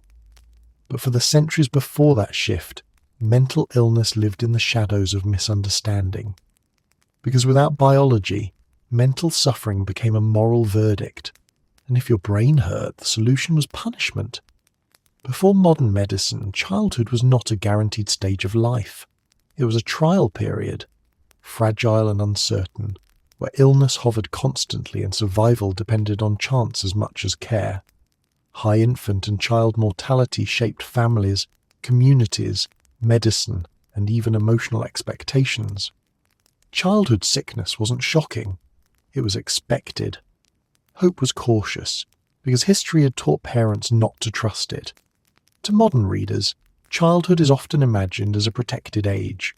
Small bodies cared for with tender vigilance, vaccines, pediatricians, and a long list of safety recommendations. But historically, children lived in environments where everything seemed determined to harm them. Contaminated water, poor nutrition, cold winters, infectious diseases, animals, accidents, and medical misconceptions. Survival was not a certainty, it was an achievement. In many regions, 1 in 3 children never reached adulthood. In some urban centres, the odds were even worse. Infancy was the most dangerous time of all. Newborns had weak immune systems, limited resistance to disease, and lived in homes with little sanitation. Babies were swaddled tightly to keep them warm, but the same swaddling wrapped them in bacteria. They were fed weak broths, contaminated milk, or chewed food passed from adult mouths. One small fever, one winter chill, one illness that today would be routine could tip a child over the edge. Common childhood diseases, measles, smallpox, whooping cough, dysentery, croup, scarlet fever, were not mild childhood illnesses. They were often fatal events, capable of sweeping through households and claiming multiple children in a matter of days. A cough was not cute. A rash was not benign. Anything unusual in a child's body became a moment of dread. Parents responded by living with a careful blend of love and fear. The emotional tenderness we associate with modern parenting certainly existed. Parents adored their children. But that love often carried an undercurrent of guardedness. Naming traditions reflected this. Some families delayed naming newborns until they survived the dangerous early weeks. Others reused the same names after a child died, creating family trees filled with repeating names not for tradition, but because hope kept needing replacements. Mothers and fathers developed emotional strategies for grief long before psychology existed. They had to. A family might experience multiple childhood deaths. Some parents coped by keeping emotional distance in the earliest years, loving cautiously until survival seemed more likely. Others did the opposite, pouring intense affection into the short life they feared might not last. Communities developed rituals of mourning specifically for children, rituals that were heartbreakingly common. Medicine for children was often improvised. Doctors rarely specialized in pediatrics, and many treatments were scaled-down versions of adult remedies, which was not always a good idea. Bleeding a child, purging a child, or giving them strong herbal mixtures could be as dangerous as the illness itself. Some children survived treatments on sheer resilience. Others didn't survive the remedies designed to help them. Midwives and mothers often relied on folk knowledge instead. Some remedies were gentle: warm baths, herbal teas, soft compresses. Others were unpredictable at best, placing garlic in cradles to ward off spirits, hanging amulets to prevent fevers, smearing animal fat on chests to draw out the cold, or exposing infants to smoke from burning herbs to clear their lungs. In homes where poverty restricted options, these remedies were not quaint traditions, they were the only tools available. But the high risk of childhood illness also shaped community life. Neighbors cared for one another's children, not because they were free babysitters, but because children were seen as collective responsibility. A sick child could mean danger for the entire village. Contagion was poorly understood, but everyone knew one child's fever could become many. Childhood was filled with contradictions. Children were cherished, yet their survival was never assumed. They played barefoot near livestock, splashed in water that no one should ever drink, climbed on unstable furniture, and explored dangerous corners of the world because childhood curiosity has always been undefeated. And yet, parents balanced this freedom with constant vigilance. They had seen far too many tragedies to be careless. Families often had many children not just for labor or legacy, but because they knew, not feared, knew, that not all would survive. This wasn't heartlessness. It was realism forged by generations of experience. When every illness felt like a coin toss, families built their identities around resilience. Emotional survival was its own kind of medicine. Parents developed sayings and beliefs to protect themselves from despair. The child belongs to God, some would say. If he takes them, it is his will. This reframing didn't erase grief, but it softened its edges. Others placed faith in charms, rituals, or prayers to keep their children safe. Even if these protections didn't work physically, they worked emotionally. Despite the dangers, childhood also contained profound joy. Children played, learned, laughed, and transformed the atmosphere of every household they entered. Their presence brought meaning to lives defined by hardship. and when a child did survive the gauntlet of early years, families celebrated with pride. The age of 5, 7, or 10 transformed a fragile child into a sturdy one, someone who had overcome obstacles adults didn't even articulate. Surviving childhood was its own rite of passage. Over centuries, improvements in sanitation, nutrition, housing, and medical knowledge dramatically reduced childhood mortality. Vaccinations and germ theory reshaped the landscape of early life. But before these transformations, every childhood illness carried weight. Every fever made parents hold their breath. Every cough brought fear. Every small hand held in the night carried a silent plea. Because in the world before modern medicine, children didn't just get sick easily, they died easily. And hope, fragile as it was, learned to be cautious. Before modern medicine, women's health wasn't a specialty. It was an enigma. The female body was treated like a complicated piece of machinery nobody bothered to read the manual for. When women got sick, instead of searching for the cause, doctors and philosophers often blamed the ultimate medical scapegoat, the woman herself. If you were a woman, your illness was usually your personality's fault. The misunderstanding began with anatomy. For centuries, medical texts about the female body were written by men who had minimal experience examining it, and even less interest in understanding it.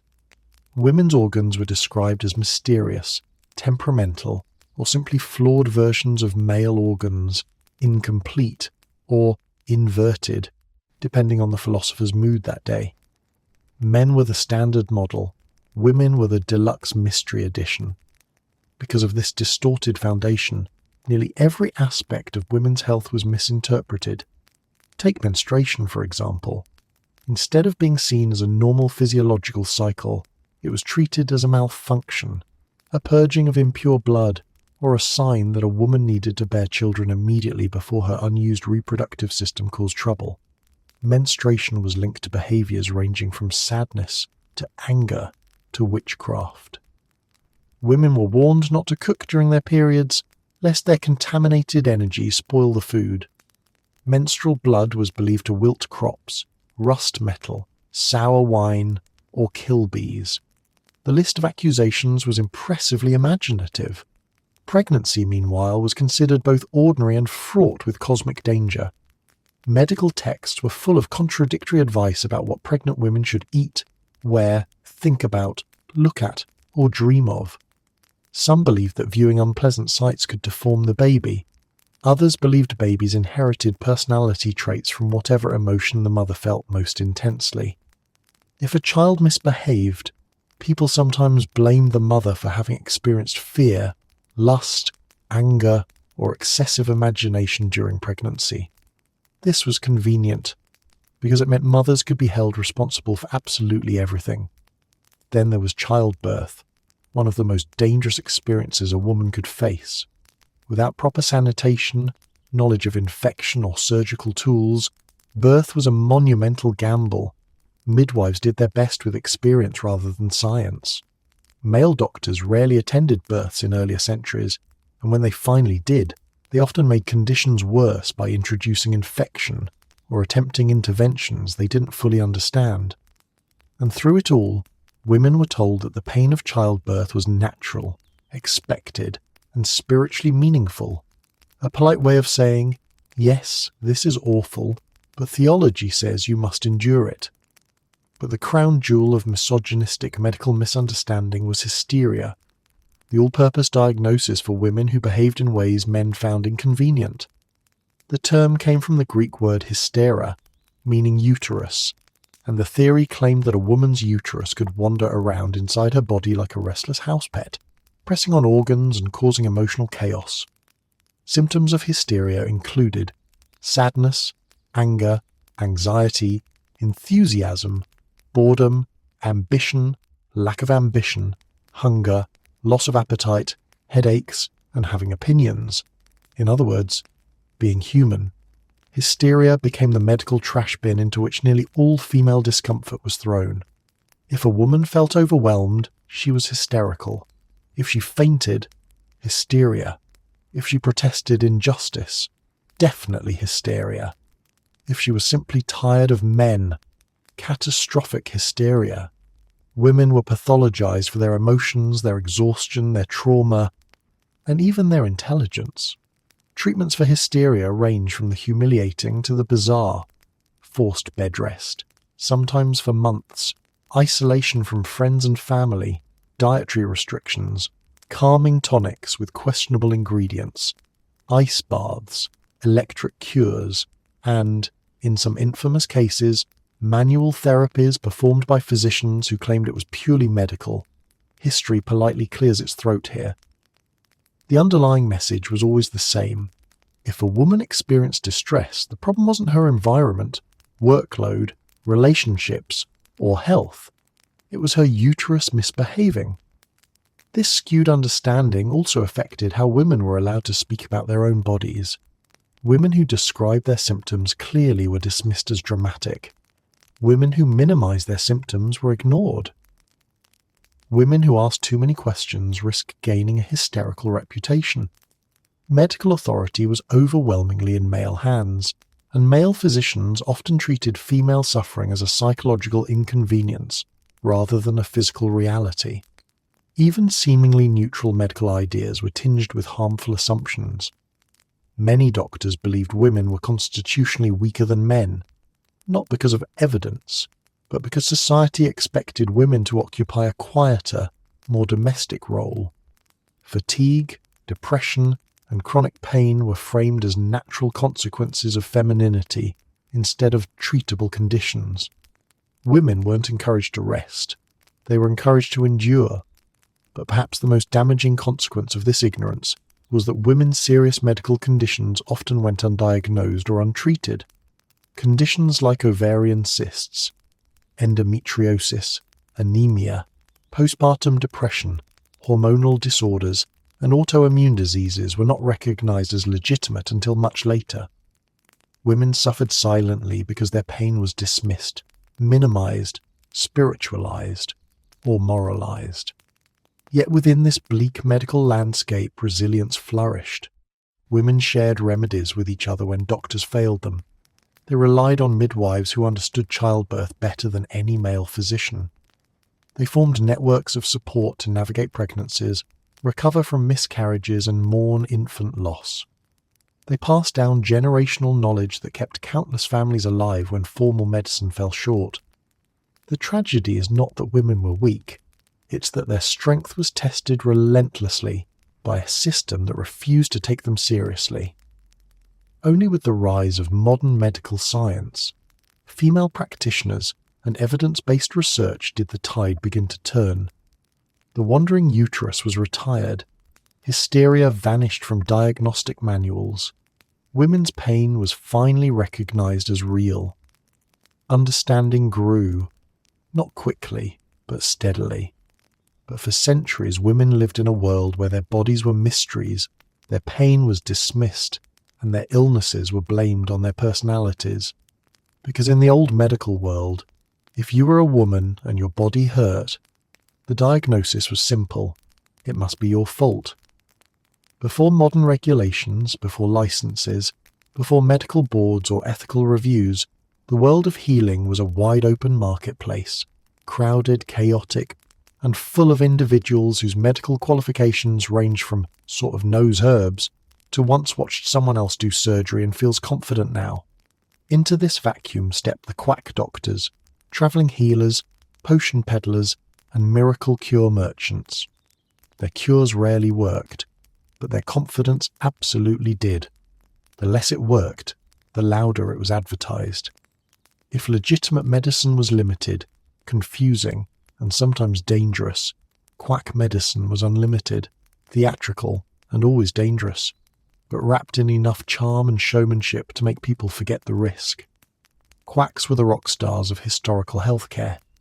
They travelled from town to town, arriving with wagons, banners, drums, exotic costumes, assistants who applauded at the right moments, and an entire entourage designed to convince sceptical villagers that surely this was a healer of great renown.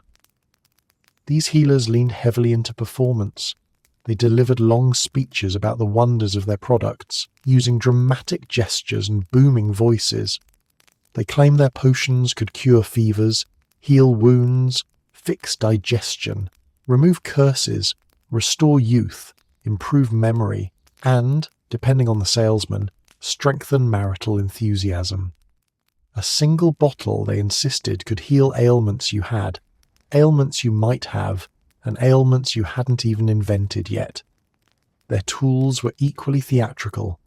Bottles filled with brightly coloured liquids, wooden boxes containing mysterious powders, tonic jars with labels like revitalising elixir of eternal strength, which usually contained alcohol and hope in equal measure. Some quacks carried live snakes, rare herbs, or fossilised bones from who knows where. Others claimed to possess tablets from ancient civilizations or secret recipes taught to them by monks, sages, desert mystics, or supernatural beings who conveniently could not be contacted for verification. What these miracle cures actually contained varied widely. Alcohol, because everything sounds more effective after a few sips laudanum or opium, to create the illusion of improvement, honey or syrup to disguise the taste of whatever else was inside ground herbs of unclear identity. Minerals that definitely didn't belong in the human body. Water dyed with crushed berries for dramatic flair. Some potions caused temporary relief, usually because the ingredients numbed pain or made the patient pleasantly unfocused. Others did absolutely nothing.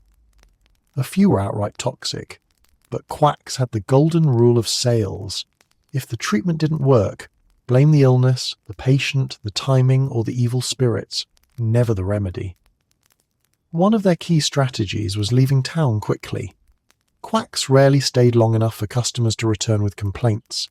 They performed, they sold, and they vanished just in time to avoid accountability. By the time villagers realized their miracle elixir cured exactly nothing except the quack's financial troubles, the healer was already entertaining the next crowd 2 towns over. Travelling tooth pullers, bone setters, and pain removers were also part of this world. Some were genuinely skilled. Others were enthusiastic amateurs wielding tools that belonged in a medieval torture chamber.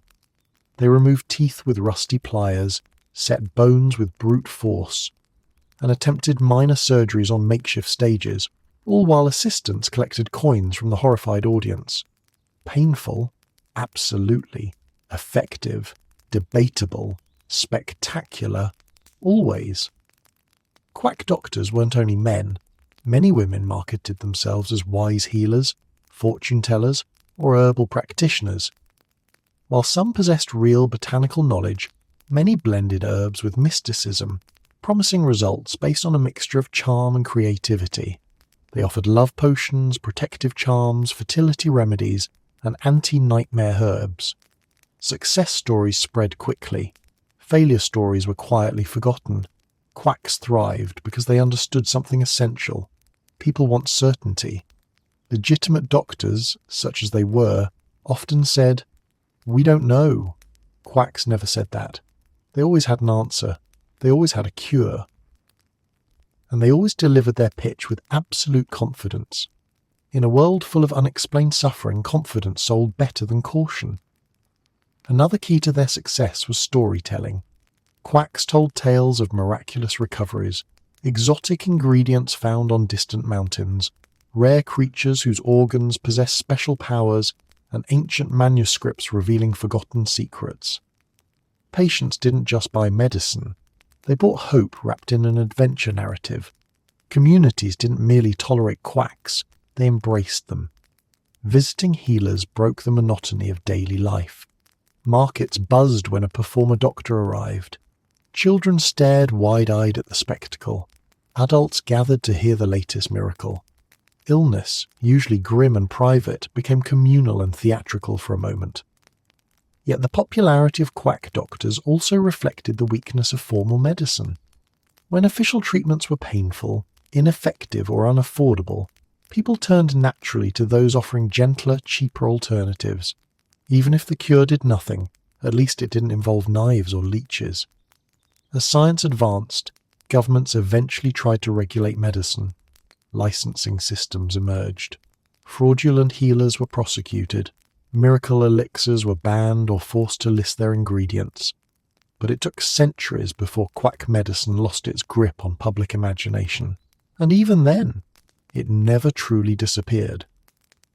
For every regulation, a clever salesman found a loophole. For every banned cure, a new miracle remedy appeared with better branding. Human nature has always loved a confident salesperson with a colourful bottle. In the world before modern medicine, quack doctors flourished not because people were foolish, but because people were desperate for answers, comfort, and possibility. The official medical world offered limited solutions. Quacks offered unlimited ones. Because when suffering was constant and cures were uncertain, the promise of a miracle, even a dubious one, was irresistible. And the less it worked, the louder it was advertised. Before modern medicine, epidemics were less like medical events and more like cosmic ambushes, sudden, terrifying, and totally inexplicable. One day a town was bustling with life. The next, doors were barred, streets were silent, and smoke from funeral pyres drifted over rooftops. Plague, smallpox, cholera, typhus, diseases with names we now recognize instantly, arrived without warning. People didn't understand the spread, only the results. Nobody knew how it started. Everyone knew how it ended. The earliest sign of an epidemic was often confusion. A family member woke with a fever, or a neighbour collapsed during morning chores. Then someone else fell ill. Then another. Soon illness spread faster than rumours. In a world without germ theory, no one thought to trace symptoms back to water, fleas, mosquitoes, food contamination, or overcrowded living conditions. Instead, explanations spiralled outward. Bad air, divine punishment, atmospheric imbalance, corrupted winds, planetary misalignment, witchcraft, or, occasionally, just very unfortunate luck. People searched desperately for patterns. They observed symptoms, counted deaths, tracked weather changes, blamed foreigners, blamed sinners, blamed anything except the microscopic organisms they had no idea existed. Because how do you fight something invisible when you have no tools to detect it, no language to describe it, and no concepts that allow you to imagine it? Fear filled that vacuum long before knowledge ever did. Plague, for example, was one of history's most terrifying guests. It struck quickly, violently, and unpredictably. Entire towns emptied in weeks. Merchants abandoned their shops. Families fled their homes, and priests tried to comfort the dying while knowing they were likely next. When doctors tried to help, they wore outfits that made them look like confused birds. Beaked masks stuffed with herbs, cloaks coated in wax, gloves, boots, and canes used to poke patients from a distance. These outfits were meant to protect them from bad air, yet the real threat, fleas carrying bacteria, marched past these defences with ease. Smallpox, with its distinctive pustules, spread easily through breath, clothing, bedding, and casual contact. Parents watched helplessly as children burned with fever and erupted in rashes. Survivors were often left blind or scarred for life. But again, people didn't understand how the disease moved. Some blamed clothing dyes, others blamed the season. Some believed smallpox was inevitable, a kind of biological fate waiting patiently for its turn. Cholera, which ravaged communities through contaminated water, was even more baffling. People grew sick after drinking from wells that looked perfectly clean. Entire neighbourhoods suffered because they shared water sources, yet because no one understood waterborne illness, they blamed weather, diet, or personal hygiene. Miasma, the belief that disease came from foul smells, dominated thinking. Authorities built wider streets, burned incense, and encouraged people to avoid stinky places. Meanwhile, everyone kept drinking the exact same water that was killing them. Fear didn't merely coexist with epidemics, it dictated human behaviour. When disease struck, people responded in predictable yet heartbreaking ways. Some fled, believing distance was safety. Wealthy families packed their belongings and escaped to the countryside, leaving behind servants, labourers and the poor to face the disaster alone. Roads clogged with wagons, villages turned away strangers. Doors slammed shut as travellers begged for shelter. Some hid, barricading their homes, refusing to touch neighbours, locking themselves in with food supplies and prayer books. Quarantine, although primitive and unevenly enforced, became one of the few effective strategies available purely by accident. Some turned to religion, seeking meaning in catastrophe. They held processions, fasted, prayed, or punished themselves publicly as penance. In some regions, processions worsened outbreaks by gathering people together, but without germ theory, no one saw the connection. Faith was comfort, and comfort was scarce. Some looked for scapegoats. Minorities, travellers, and outsiders were often blamed for bringing disease. Communities, already terrified, sometimes lashed out violently. With no scientific understanding to ground their fear, suspicion filled the void. And yet, in all this panic, there were also moments of profound humanity. Neighbours nursed each other despite the risks. Midwives tended to the dying. Priests remained in infected cities to offer last rites. Some doctors fought tirelessly, even with limited tools. Fear was powerful, but compassion was stubborn. What made epidemics so psychologically devastating was their unpredictability. A fever could strike anyone, the wealthy merchant, the elderly grandmother, the newborn child. Death wasn't selective, it didn't follow rules. This randomness created a sense of helplessness that shaped entire generations' worldviews. Life felt fragile because it was. Communities rebuilt after each wave, but epidemics left permanent marks. Empty chairs at the table, shuttered shops, new cemetery rows. Cultural memory changed. Beliefs shifted, superstitions flourished, and with every outbreak the same haunting truth lingered. Sickness came suddenly, stayed cruelly, and departed without explanation. It wasn't until centuries later, when microscopes revealed the invisible world beneath our senses, that epidemics became battles humanity could understand, then eventually control. But before that breakthrough, people lived at the mercy of unseen forces. Plagues didn't announce their arrival. Smallpox didn't negotiate. Cholera didn't wait politely for discovery. Epidemics simply appeared, and they ended the same way, with silence, loss, and the knowledge that life could never return to what it was before. Because in a world without science, disease was not an enemy to be understood. It was a storm to endure.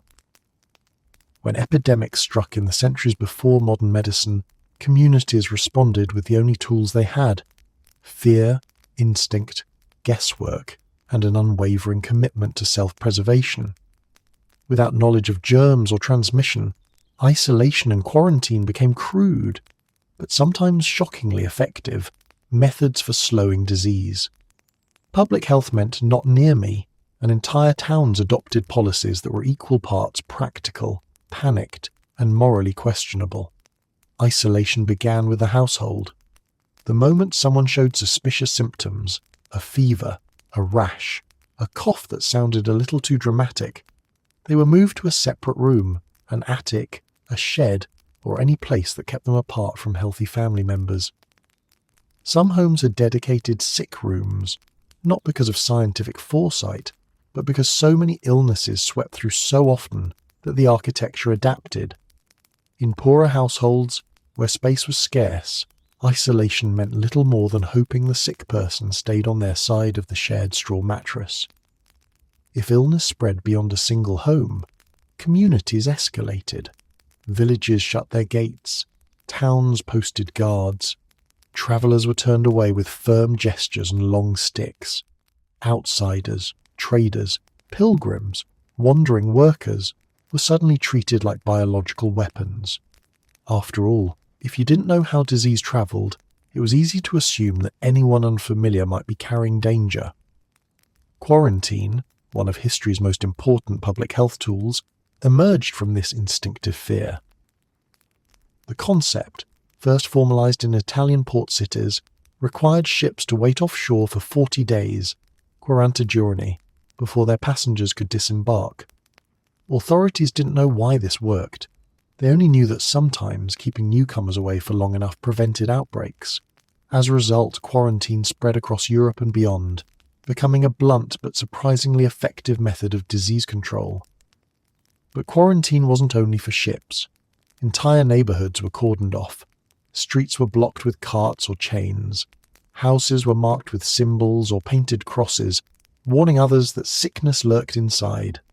Families trapped in quarantined homes relied on others to deliver food and supplies, often by placing baskets at a distance, shouting instructions across the street, or leaving items in ditches like some medieval version of curbside delivery.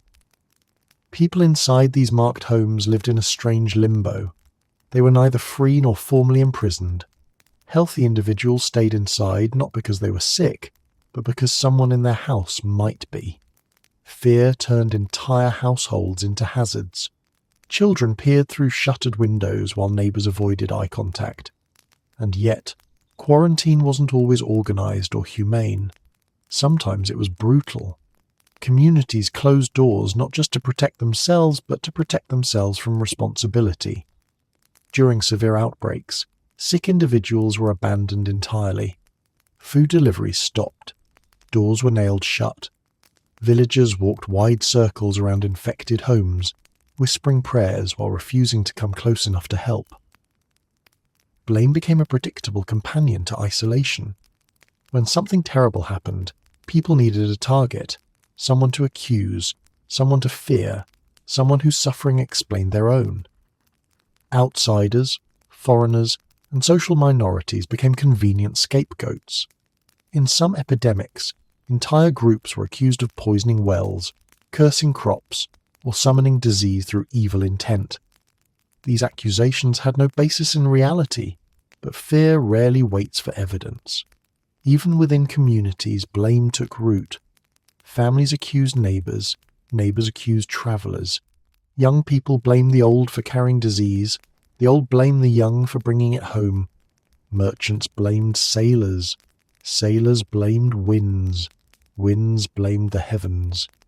It was an endless cycle of misplaced suspicion, because without a microscopic cause to point to, every human became a potential threat. And then there were the health inspectors, local volunteers or appointed watchmen whose job was to monitor the sick. Their authority varied wildly. Some were compassionate, delivering food and comfort to the isolated. Others were zealous, enforcing separation with harsh penalties for disobedience. Breaking quarantine could mean fines, imprisonment, or violent confrontation. People who tried to escape sick zones risked punishment not because they were malicious, but because they were terrified. Quarantine, though necessary, trapped the frightened alongside the infected. In many regions, entire towns attempted what we might call community quarantine. Residents agreed to seal themselves off from the outside world during outbreaks, sacrificing trade and travel to prevent spreading the disease elsewhere. These acts, sometimes heroic and sometimes desperate, demonstrated that even in the absence of science, people could act with surprising unity. But self-imposed isolation came at a cost: hunger, unemployment, loneliness, and grief, as families waited helplessly for the epidemic to pass. Not all reactions were rooted in fear. Some reflected early sparks of epidemiological thinking. Midwives observed patterns. Healers recorded which houses fell ill first. Town leaders began keeping rough records: who got sick, when, and where. Their conclusions were often wrong, but the effort showed humanity beginning to reason about disease, even without the tools to fully understand it. Yet for all these glimmers of logic, the emotional truth of epidemics remained unchanged. Isolation kept communities safe, but it also fractured them. Quarantine slowed disease, but it amplified loneliness. Blame provided temporary comfort, but it rarely solved anything. People tried their best to survive using the little they knew, and much they assumed. And through it all, public health truly did boil down to one instinctive rule: not near me. Because in a world where every breath might carry danger, Separation felt safer than compassion, and fear became its own form of medicine, imperfect, unfair, and deeply human.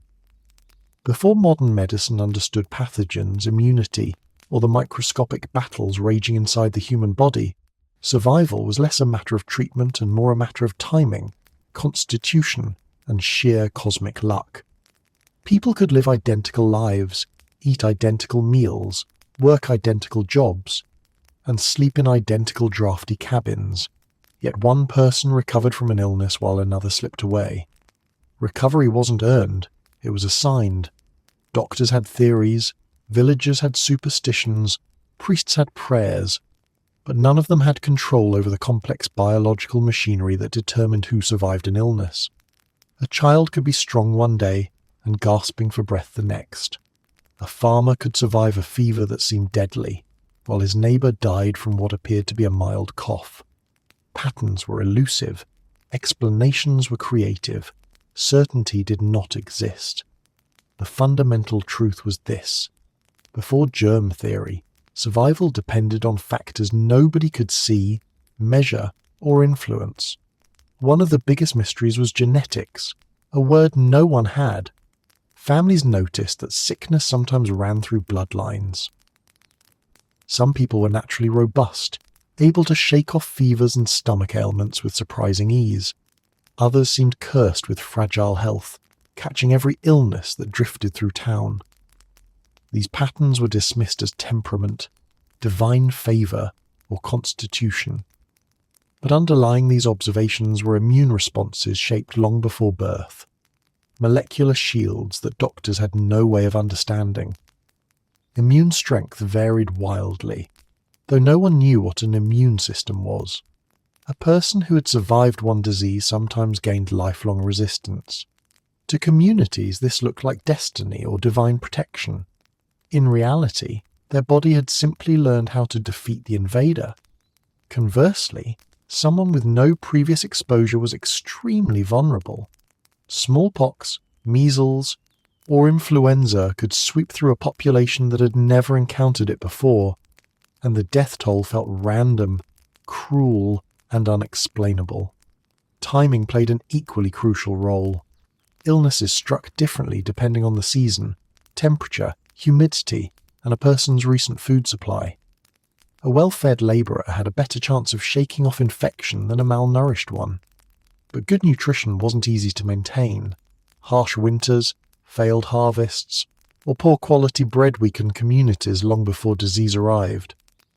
When epidemics struck at the end of winter, when food stores were low, death rates soared. People didn't die because treatment failed. They died because they entered the battle already weakened. Then there was exposure, another concept no one understood but everyone noticed.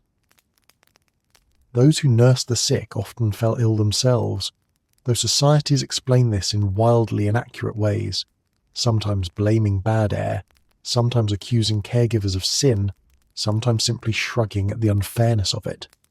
A mother caring for her child might fall ill from close contact. A father working in the fields might escape the disease entirely. These patterns felt arbitrary. To some, they looked like moral lessons. To others, divine punishment. To a few, it simply felt like the world rolling dice. Age was another silent arbiter. Infants and the elderly were extraordinarily vulnerable, though explanations varied.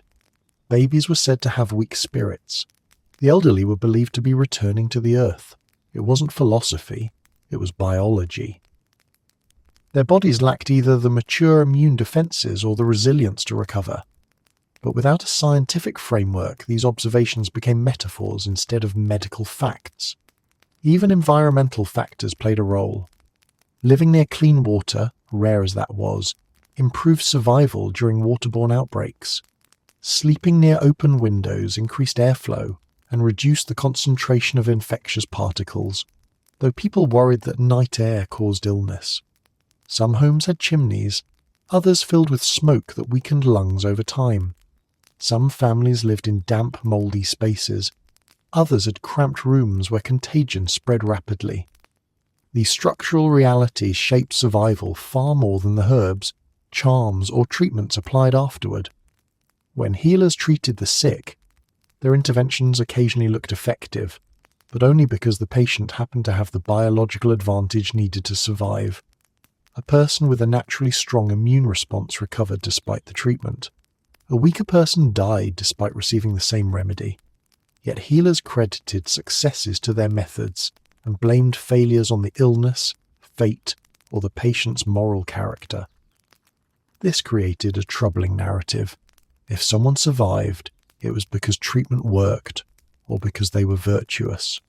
If someone died, it was because the disease was too strong, or worse, because the patient lacked willpower, faith, or purity. These explanations added guilt to grief, making tragedy feel personal. And yet, amid all this uncertainty, people still tried. Families tended the sick with tenderness. Healers administered remedies they believed in. Priests offered prayers. Neighbors brought broth or herbs. Even though none of these actions controlled survival, they brought comfort. And sometimes, that comfort supported the body enough to tilt the scales toward recovery. Emotional strength isn't a cure, but it can influence the will to endure. Communities learned to accept this randomness. Death was woven into the rhythm of life. People celebrated survival like a miracle because in many ways it was. A person who recovered from illness was admired, not because they fought heroically, but because fortune had favoured them. The truth is that survival in the premodern world was a lottery disguised as medicine.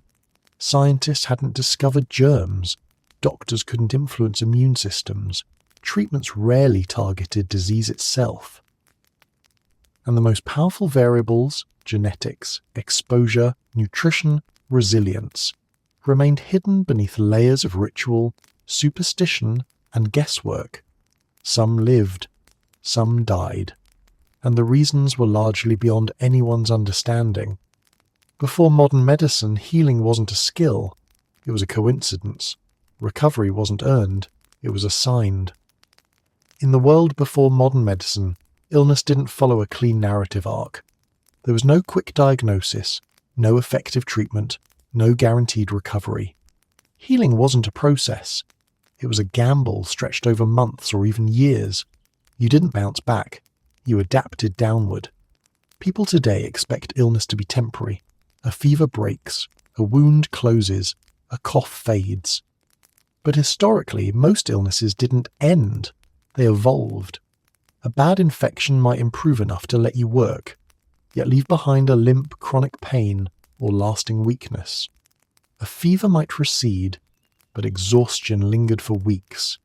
Even minor injuries could become lifelong companions, altering how a person walked, worked, or slept. To put it simply, survival didn't guarantee recovery. Convalescence, the period of slow, gradual healing, was a universal stage of life. People were familiar with it the way modern people are familiar with the loading screen on a slow computer. After recovering from illness, a person entered a twilight state between sickness and health. Their strength returned inch by inch, not in leaps. Families adjusted chores so the recovering person did lighter work, which often meant tasks that were still exhausting but slightly less likely to kill them. A person with a lung infection might cough for months. A person who survived a severe fever might experience weakness for the rest of their life. Someone who recovered from a wound might spend years dealing with stiffness, swelling, or sudden pain during certain weather. The line between recovery and permanent damage was blurry, and because full healing was rare, chronic pain was normal. Not a medical condition, not a diagnosis, just something people lived with. Neighbours knew whose shoulder always ached, whose knee clicked loudly, whose back seized during cold months. People didn't ask, "Are you okay?" They asked, "How bad is it today?" There was no cultural expectation that the body should return to perfect condition after illness or injury. That expectation belongs to the modern world, a world with surgeries, antibiotics, anti-inflammatories, and physical therapy. Historically, the body was understood as a resource that wore down over time, like a cartwheel or leather boot. Illness sped up that wear. Life became a continual negotiation with pain. Even children, if they survived serious illness, often bore long-term consequences: weakened lungs, stiff joints, chronic fatigue, or vulnerability to future sickness. Many adults carried the residue of childhood diseases into old age, conditions that would be treatable today, like strep throat, untreated fractures, infections from cuts, left behind permanent marks. Fatigue, too, was a constant companion. People who had recently recovered from sickness described weakness of the limbs, slowness of breath, or a trembling of the body. These were not poetic metaphors. They were clinical descriptions in an era before clinical vocabulary existed. Hard labour demanded energy, and illness drained that energy in ways people didn't fully regain. This slow recovery also shaped work and family life. A sick farmer might rely on neighbours for harvest season. A sick mother might be relieved of heavy chores by daughters or sisters. A sick craftsman might shift to tasks requiring less strength. The community adapted because healing took time, and everyone expected that someday they'd need the same consideration. Some illnesses never healed at all. Tuberculosis, rheumatism, chronic respiratory conditions, and digestive disorders often lasted for decades. People managed their symptoms with herbs, dieting, rest, or simply perseverance.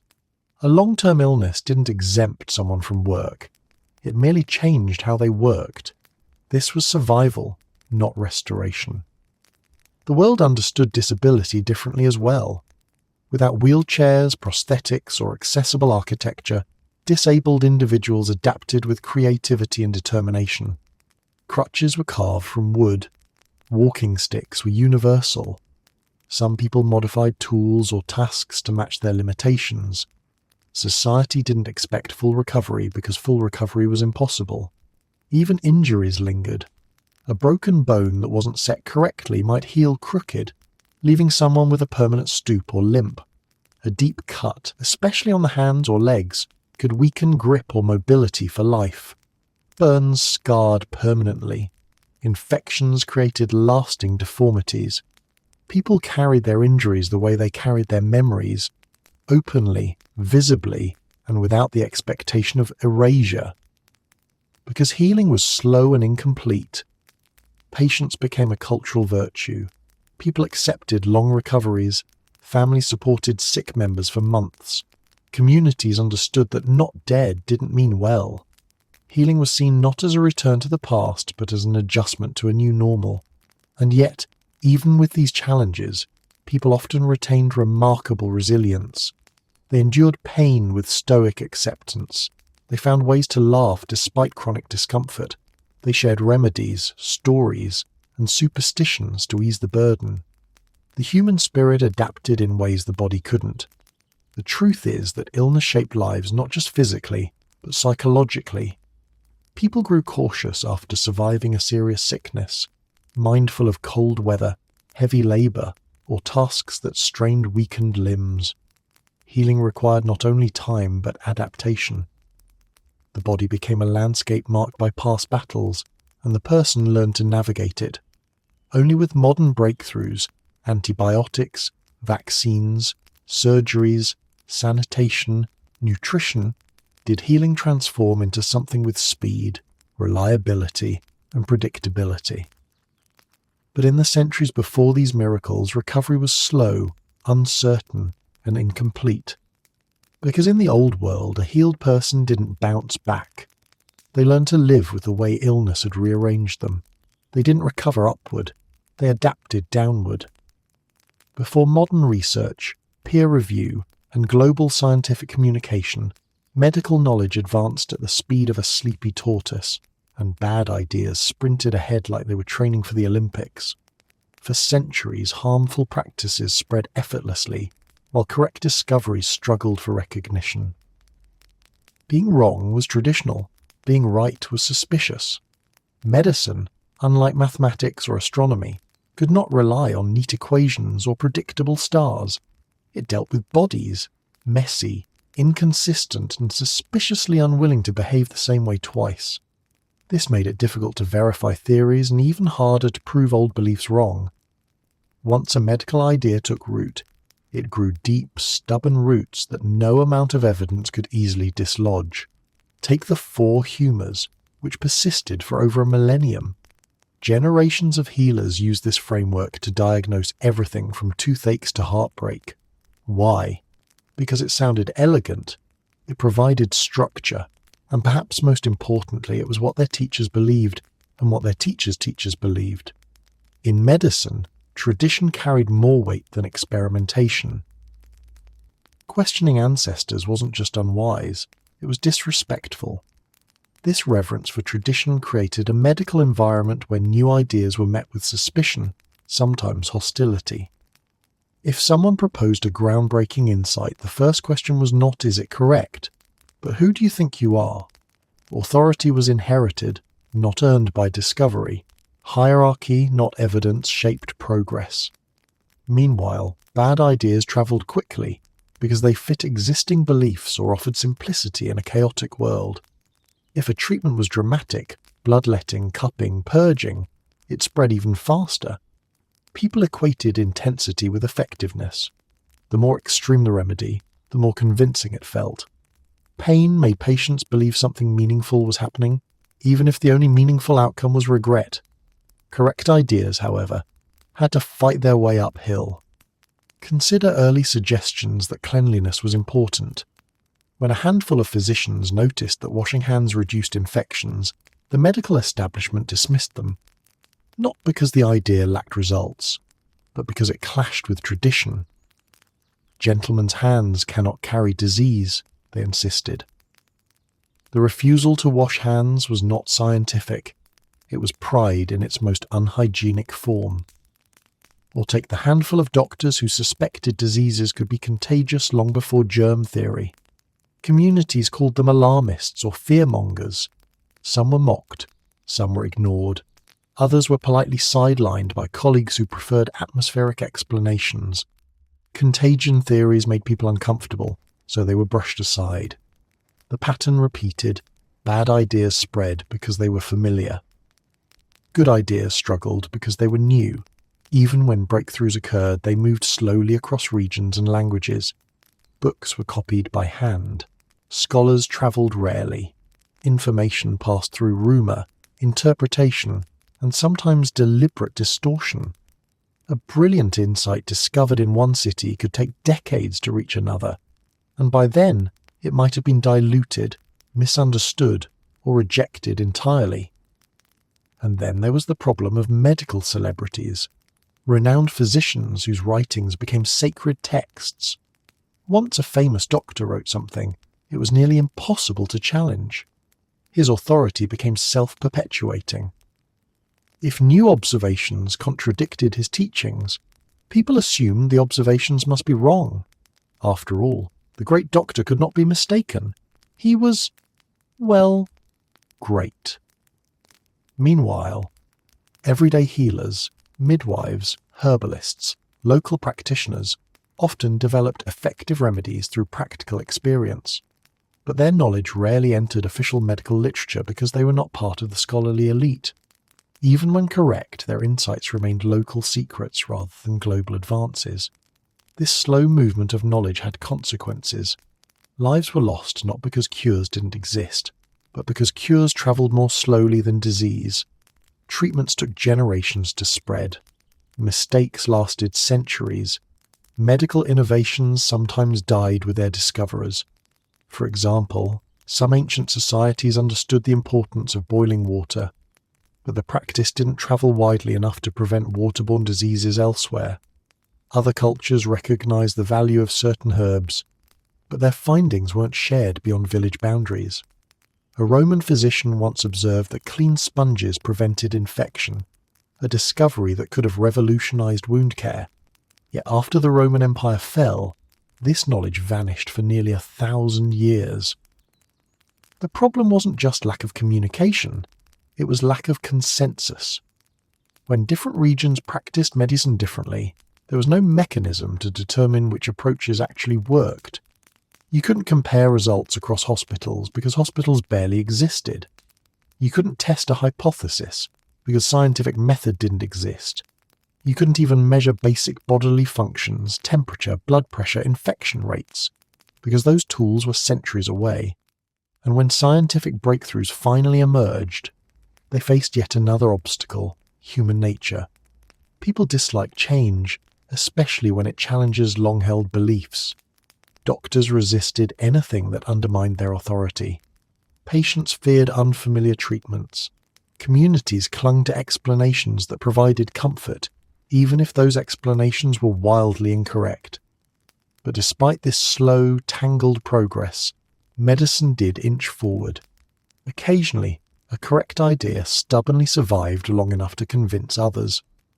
A brave physician published a controversial observation. A midwife's practical knowledge proved undeniable. A new tool, like the microscope, revealed a world that forced people to rewrite everything they thought they knew. Knowledge moved slowly, yes, but it did move, and mistakes. They sprinted across continents with the speed of rumour and the enthusiasm of tradition. In the old medical world, being wrong wasn't a flaw, it was normal. Being right wasn't celebrated, it was problematic. Because when medicine is built on centuries of habit, the truth doesn't just have to be discovered, it has to be believed. For thousands of years, medicine was a comfortable blend of tradition, superstition, charisma, and guesswork. It was stable, familiar, and, unfortunately, wrong. But eventually a new force arrived to ruin everyone's favourite medical routines: science. The cure for bad medicine was inconvenient facts, and those facts were about to challenge centuries of authority, confidence, and very dirty doctors' coats. Scientific breakthroughs didn't emerge all at once. They arrived slowly, awkwardly, and often in the form of individuals who sounded just rational enough to make everyone uncomfortable. These early thinkers observed patterns that others ignored, questioned beliefs that others cherished, and tested ideas that others insisted were already settled. They were the troublemakers of medicine, not because they wanted chaos, but because they insisted on evidence. One of the earliest disruptors was Andreas Vesalius, a 16th century anatomist who dared to do the unthinkable, actually look inside human bodies instead of relying on ancient texts. For centuries, medical students had studied anatomy written by Galen, a brilliant Roman physician who had never dissected a human body. He preferred pigs and monkeys, and for reasons no one questioned, the entire medical world accepted that humans were probably close enough. But Vesalius discovered something shocking. Humans were not pigs. This revelation upset more people than he ever expected. He published detailed anatomical drawings that contradicted long-standing beliefs, and the reaction was exactly what happens any time someone corrects the group project: outrage. Scholars accused him of arrogance. Teachers denounced him. Some physicians refused to believe the human body differed from Galen's claims, even when the evidence was literally in front of them on the dissection table. Science had begun its battle against tradition, and tradition fought back with gusto. Next came the pioneers of circulation, like William Harvey, who proposed that blood actually travelled through the body in a loop instead of sloshing around randomly inside organs like some kind of biological soup. His work challenged humoral theory at its foundation. If blood circulated, then excess blood wasn't pooling mysteriously in body parts. Bloodletting lost its logic. The medical establishment responded in the only way it knew, by accusing Harvey of being wrong, ridiculous, and probably dangerous. One critic famously wrote that Harvey's ideas were too absurd to merit refutation. This was the academic way of saying, "How dare you undermine tradition with facts?" But the most explosive showdown came with the rise of germ theory.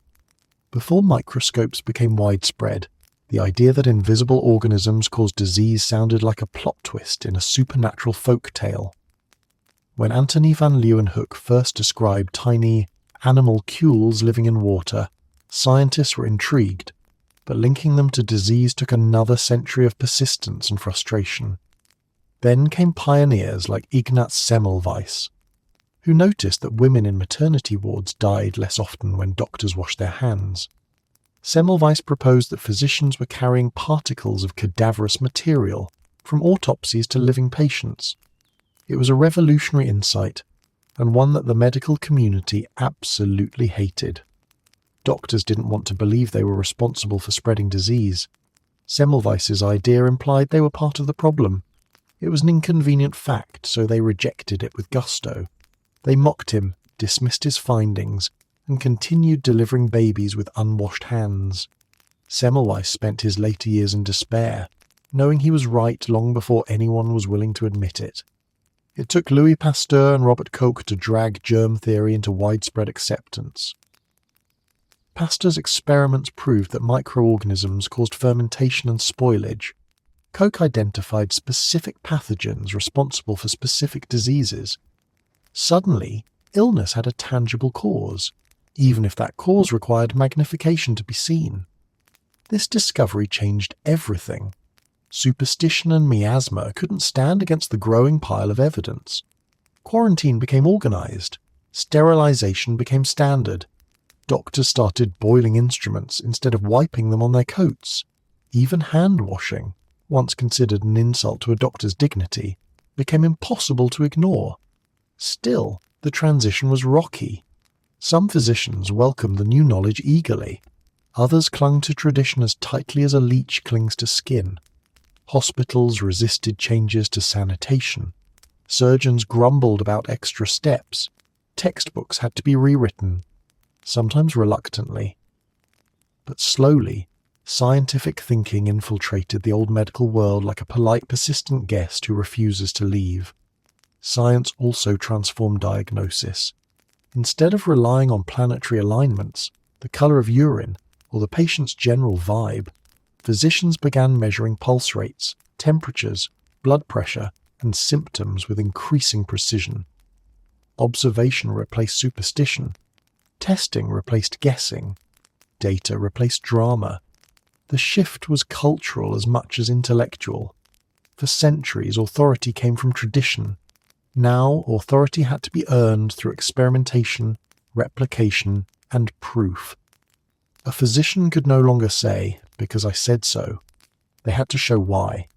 The medical world didn't become perfect overnight, but it became grounded. Theories could now be corrected. Ideas could be tested. Tools could be improved. Knowledge no longer moved at the pace of rumor. It traveled through journals, conferences, universities, and laboratories. Science didn't just interrupt tradition, it overhauled it. But the victory was not quick. It took centuries, heroes, rebels, skeptics, countless failed experiments, and brave thinkers willing to risk reputation in pursuit of truth. Many of these pioneers paid a price: mockery, exile, sometimes madness. But their inconvenient fact saved millions of lives. Because in the end, the only cure for bad medicine wasn't faith, or hope, or tradition. It was evidence, stubborn, undeniable, world-changing evidence. For most of human history, getting sick was not an inconvenience. It was an identity shift. Illness shaped your future, your work, your status, your body, and sometimes your obituary. It lingered. Scarred, weakened, disabled, or killed. Pain had to be endured. Recovery was uncertain. Getting sick changed who you were. But then modern medicine arrived, dragging humanity, sometimes willingly, sometimes kicking, into a new era. For the first time in history, getting sick wasn't a personality event. The transformation didn't happen all at once. It came in waves, each one rewriting a different aspect of the human experience of illness. The first major shift was pain relief. Before the 19th century, pain was a natural part of treatment, woven into surgeries, childbirth, injuries, and chronic conditions. Then came ether, chloroform, and eventually refined anesthetics. People could undergo surgery without screaming. They could have teeth pulled without gripping the chair with supernatural strength. Pain went from something you endured to something doctors managed. Suddenly medicine didn't just fight death, it relieved suffering. The second monumental shift was antibiotics. Bacteria had spent millennia as undefeated champions of human misery. A small cut could kill. A minor infection could take an arm. Pneumonia, scarlet fever, tuberculosis. These diseases stalk the world like seasoned hunters. When penicillin arrived in the 20th century, it demolished this ancient hierarchy. For the first time, medicine could defeat infections quickly, reliably, and without resorting to poisons or guesswork. Antibiotics turned tragedies into inconveniences. They changed hospital culture. They changed public health. They changed expectations. Illness stopped feeling like a divine evaluation and started feeling like something you could bounce back from after a few days of rest and a prescription bottle. Next came hygiene and sanitation, which quietly revolutionized daily life more than almost any scientific breakthrough. Clean water, sewage systems, hand washing, sterilization, and safer food handling removed countless sources of disease that had previously gone unnoticed. People no longer lived surrounded by invisible hazards. Infant mortality plummeted. Lifespans increased. Public health became prevention rather than reaction. And with sanitation came something else: trust in the environment. Before clean water systems, even the most basic act of drinking was a gamble. Before hand-washing protocols, doctors unintentionally spread disease between patients. Before sterilization, surgeries were invitations for infection. Hygiene didn't just stop disease, it changed humanity's relationship with the world around it. Then came diagnosis. Not the kind based on forehead temperature and educated guessing, but systematic, evidence-based evaluation. Thermometers, stethoscopes, X-rays, MRIs, blood tests, biopsies, ultrasounds, and later genetic analysis turned the human body into a legible text. Doctors could finally see what was wrong inside the body without resorting to magical thinking or dramatic guesswork. Diagnosis changed illness from a mystery to a solvable puzzle. Patients didn't just want to know that they were sick, they wanted to know why. And for the first time, medicine could answer with something other than metaphors about imbalanced fluids or unruly spirits. As understanding improved, so did treatment. Vaccines eradicated diseases that shaped entire civilizations: smallpox, polio, diphtheria, measles. Surgeries became precise instead of panicked. Pharmaceuticals targeted specific conditions instead of applying vague hope. Chronic diseases became manageable instead of devastating. All of this rewrote the psychology of getting sick. Instead of facing illness with dread, people began approaching it with expectation. This will pass. A fever meant taking a day off, not drafting a will. A wound meant a clinic visit, not family panic. A cough meant a checkup, not a vigil. Parents no longer named multiple children the same name in preparation for loss. Lifespans stretched. Childhood became safer, and adulthood became longer. Modern medicine also introduced something revolutionary: recovery as a default. For the first time in human history, the expected outcome of illness wasn't long-term weakness or early death. It was returning to your life unchanged. People didn't lose their identity to disease. They didn't expect chronic pain after every fever. They didn't assume disability was the natural result of misfortune. Even mental illness, the most misunderstood category of suffering, shifted meaning. Instead of spiritual failure or moral weakness, it became a treatable medical condition. Therapy, medication, and research replaced punishment, suspicion, and resignation. But the most profound impact of modern medicine wasn't the technology. It was the change in cultural confidence. Humanity began to believe that illness was solvable, manageable, temporary. Health became a personal status, not a fleeting stroke of luck. And getting sick went from a life-altering disaster to a minor narrative interruption. This shift transformed societies. People made long-term plans, invested in careers, raised children without expecting half of them to die young, and travelled confidently because they knew medical help existed wherever they went. Illness was no longer a constant shadow. It was an inconvenience with a solution. Of course, modern medicine isn't perfect. Diseases persist, new threats emerge, and global access remains uneven. But compared to the chaos of pre-modern healthcare, the difference is monumental.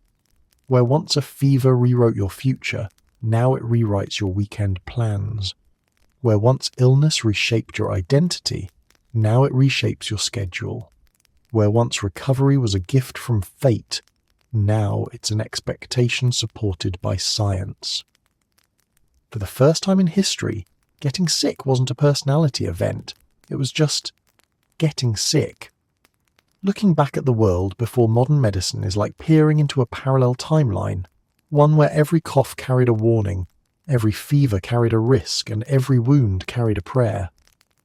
But for the people who lived in that world, their choices weren't foolish or bizarre. They made sense. They were the best options available in a landscape shaped by guesswork, superstition, limited tools, and the eternal human instinct to survive. The good news? You survived getting sick before modern medicine. The bad news? That was mostly luck. What feels astonishing today is how rational those old decisions seem within their historical context. If you lived in a society without microscopes, sanitization, germ theory, or even an accurate map of your own body, you would rely on the tools you had. Tradition, observation, religion, community wisdom, and trial and error remedies passed down for generations. When the causes of illness were invisible, people built explanations from what was visible: weather, smells, stars, sin, emotions, and fate. Their choices weren't reckless. They were logical answers to an illogical environment.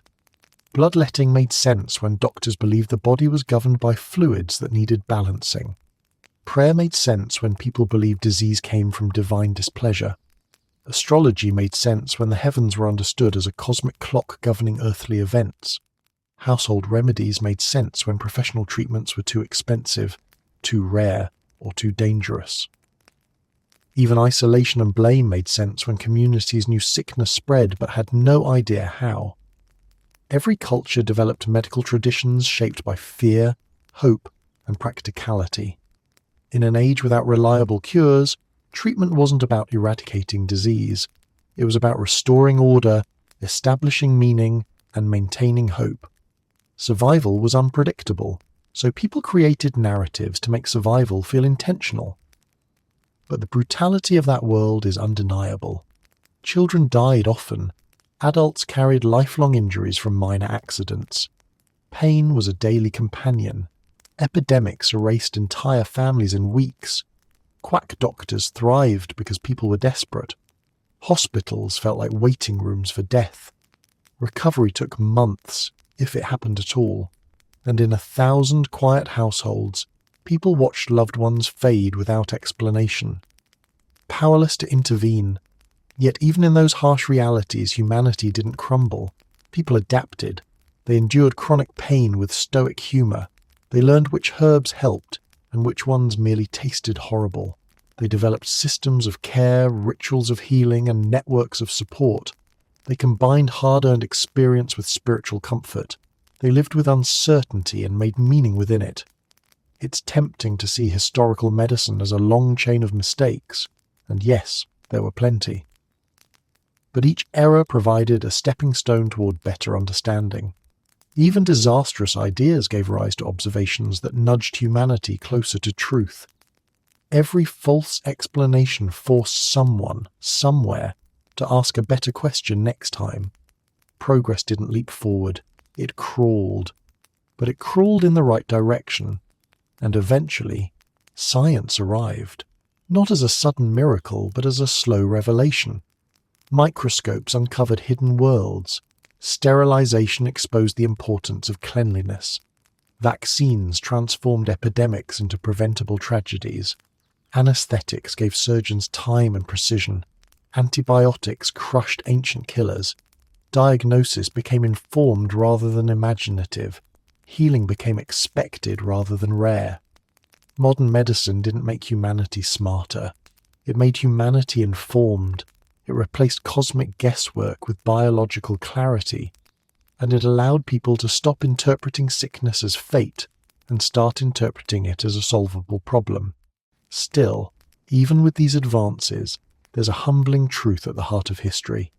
Survival has always been a blend of knowledge, resilience, and probability. No matter how advanced medicine becomes, there will always be variables beyond our control: genes, timing, environment, chance encounters, unexpected exposures. The balance has shifted dramatically in our favour, but the role of luck has not vanished entirely.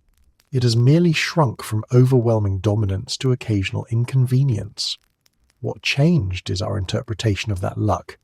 Today, we see it as an unexpected twist. Historically, it was the entire story. Understanding this gives us perspective. It reminds us that people of the past weren't ignorant. They were navigating a terrifying world with the tools available.